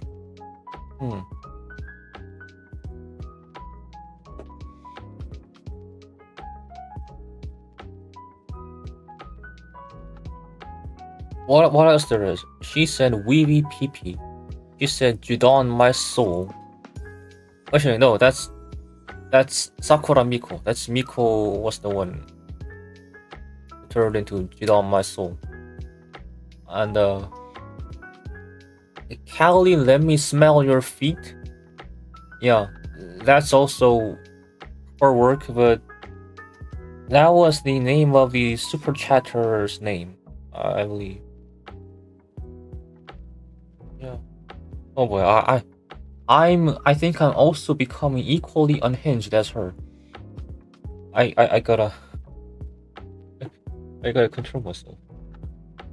EP has a different meaning if you think about it in English or in French. Both burns out great. I'm gonna in English or now you mention it.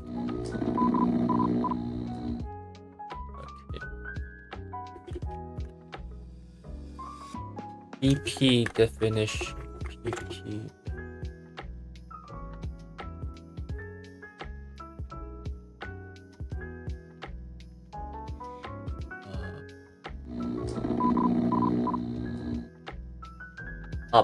PP. PIPI. Okay. Okay, first off, the PP used to show when someone has signed a document for a person who is not available to sign.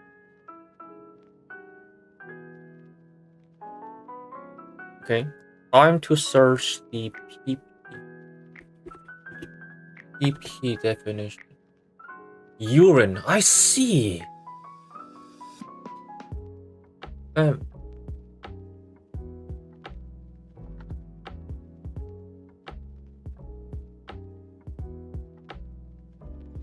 PP in French. PP in French.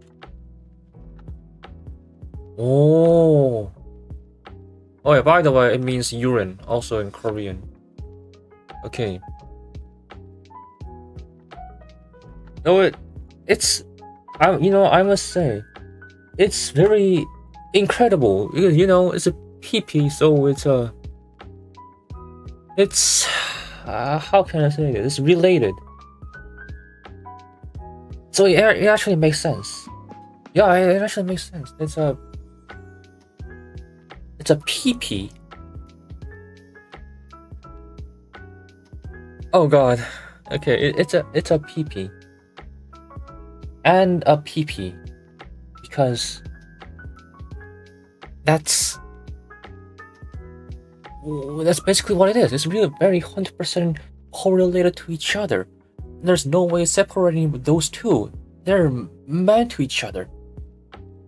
They're in love with each other. No, maybe that went too far, but you see. Yeah, that makes sense. Yes. Thank you for sharing this very valuable information to me right now. I'm gonna. Yeah, this actually deserves a documentation. Yes. Today's live stream purpose of learning the Jacobi elliptic functions are completely cooked.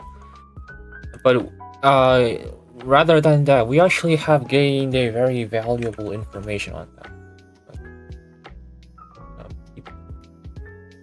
So and keep okay.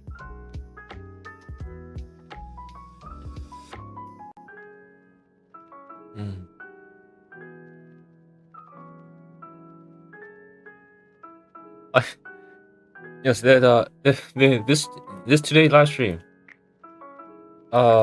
It has been so long since I talked about Hololive stuff on the stream. It's a very interesting experience, and I want to cherish this moment by documenting the valuable information.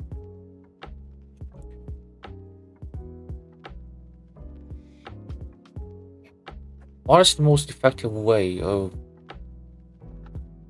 documenting the definition without actually saying or writing down the literal definition?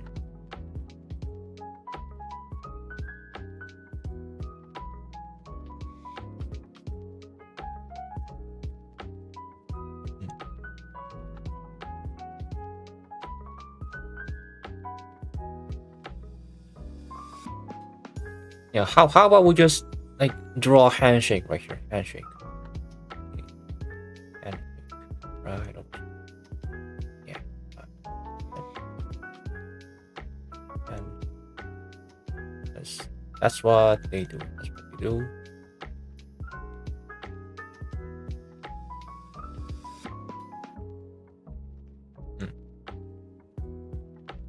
And they wash their hands, of course. Because that's what we were taught to do when we were kids. Always wash hands. Because otherwise the germs would be invading the human system. Of course.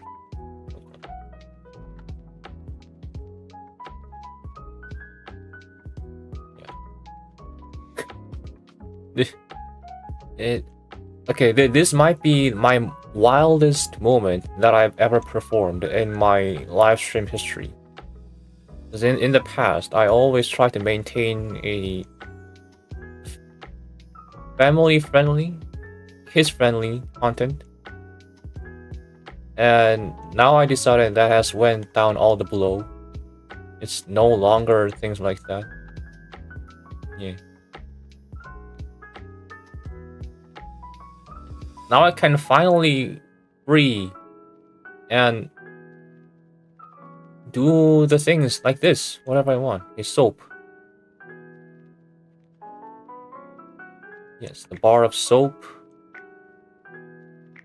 There we go. the exact same one that scared a certain dog. Yes, Facebook. Okay. Make some bubbles. Bubbles. Oh, this looks different. Yeah.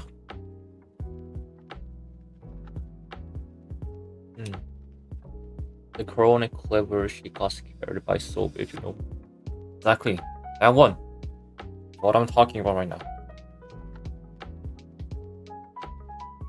Okay.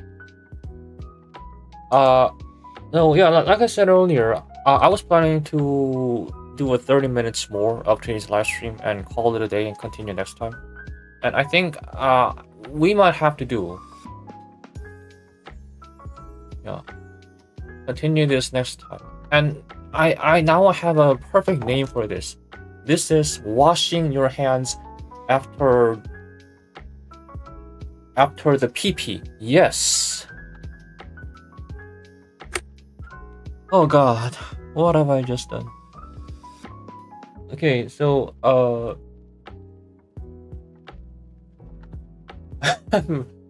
I'm gonna come back. Yeah, I'm gonna come back. This.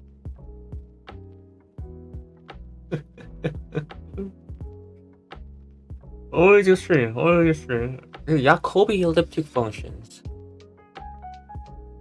is eventually that I'm going to learn. Yeah, eventually I will discover more into this.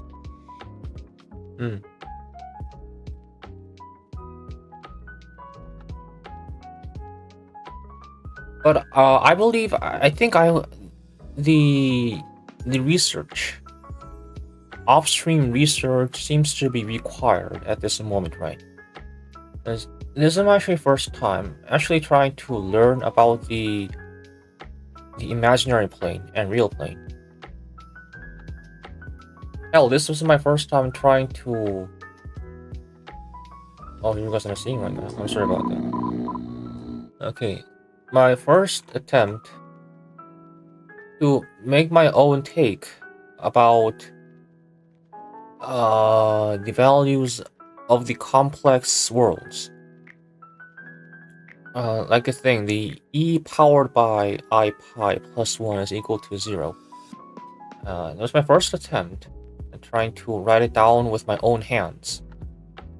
So, I believe I'm still in the beginner level of the understanding the glimpse of the imaginary plane. So, this Jacobi elliptic function that I'm trying to learn might actually take some time and skills, and that's actually the problem right here. So, yeah, I'm gonna continue this the next time, but at the same time, I'm also going to research this, like, more studying about this field, and then we'll be able to talk about it more frequently, more fluently the next time. I think you'll get a way easier time learning it through videos on YouTube, I think, or a better learning material, other than Wikipedia. True. Actually, I agree on that. Yeah, like, there's almost everything, every information you need you can get on YouTube. It's now you can just very easily grasp it on your own hands without like trying too hard. Yeah, hell, someone in my class have once said that why go to school, just watch YouTube videos. And well, his intention of saying those things were kind of malicious, but I cannot say that's wrong. Literal information,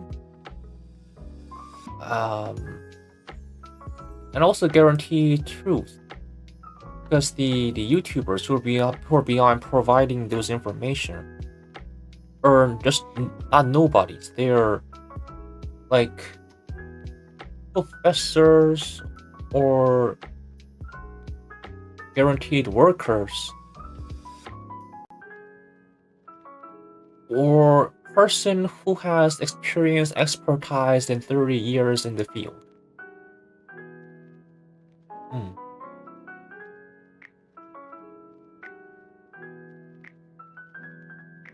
Yeah. So if I'm going to study about this much more about this off stream, then I'll be studying via YouTube video. I think, yeah. But there's actually one problem that I cannot just watch a YouTube video on live stream, and I believe we all know what that is. Yeah, I don't think I have to explain what that is.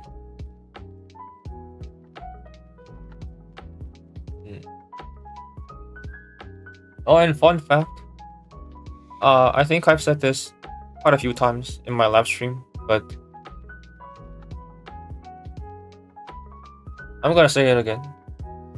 Is that I once got my live stream banned from every available country by putting the lo-fi girl music as the background.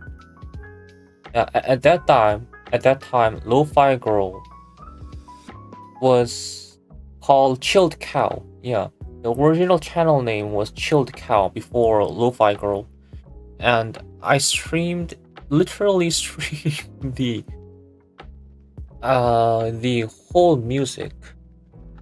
Yeah, I just basically turned that channel, the lo-fi channel, the live stream on the background, and what I did was just studying. Yeah, at that time my camera was on, and I was sitting on a table and just studying, making nonsensical comments and takes, such dumb shits like that. And the result was taken down in every available country. Yes, the copyright stuff. And YouTube really hated it. Yeah, I mean, that's actually the right thing to do. It's it got taken down from every country, and that's actually the right thing to happen. I agree. To this day, that event happened way long ago. Like even before I started to consider this YouTube as a career. Way long ago, and even to this day, I still remember that moment and what has caused that thing to happen.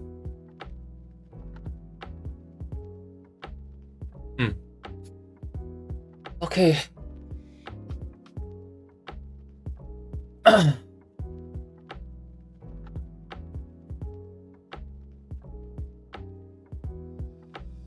Yeah, so I'm gonna call it a day right here, and I'm gonna come back the next time. Next time will be Jacobi Elliptic functions part 2. Learning about Jacobi Elliptic functions part 2, and that will be the last episode of Jacobi Elliptic functions education.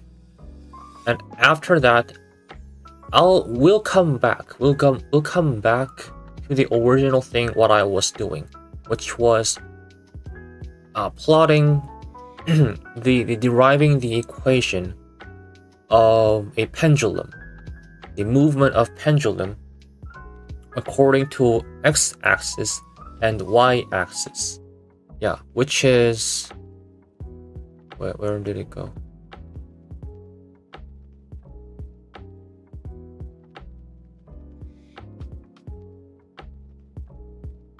Yeah, which is this one right here.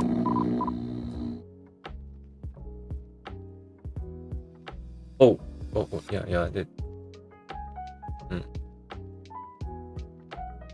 This is what happened the last stream. Yeah, if you have seen my latest stream, then you know what I'm talking about. Well, all of these are turned out to be incorrect. So after all of these Jacobi elliptic function education thingy, we're gonna come back to that with the advanced and correct information and then we'll continue from that. And we'll also then put an end to the episodes of getting the equation of pendulum's movement. Yeah. Okay.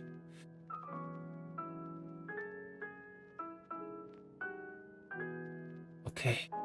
I think that concludes our today's live stream. Thank you so much for joining today's live stream. I had a blast. I really had a blast. Not about Jacobi elliptic functions, but I really had a blast about lots of things. Besides studying, yes. Okay.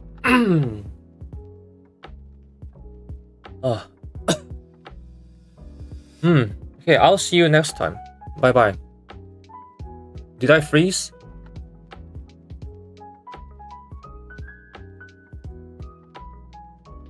Oh, it seems like I froze.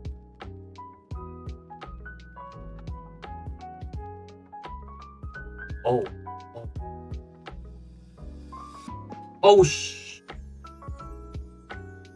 Okay. I accidentally turned off my camera, and I think that really does conclude our today's live stream. Okay, I'm not gonna say no more. Bye bye. Bye bye.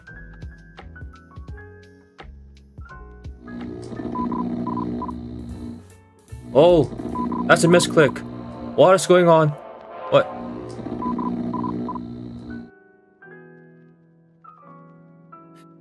Okay, for real this time. Bye bye.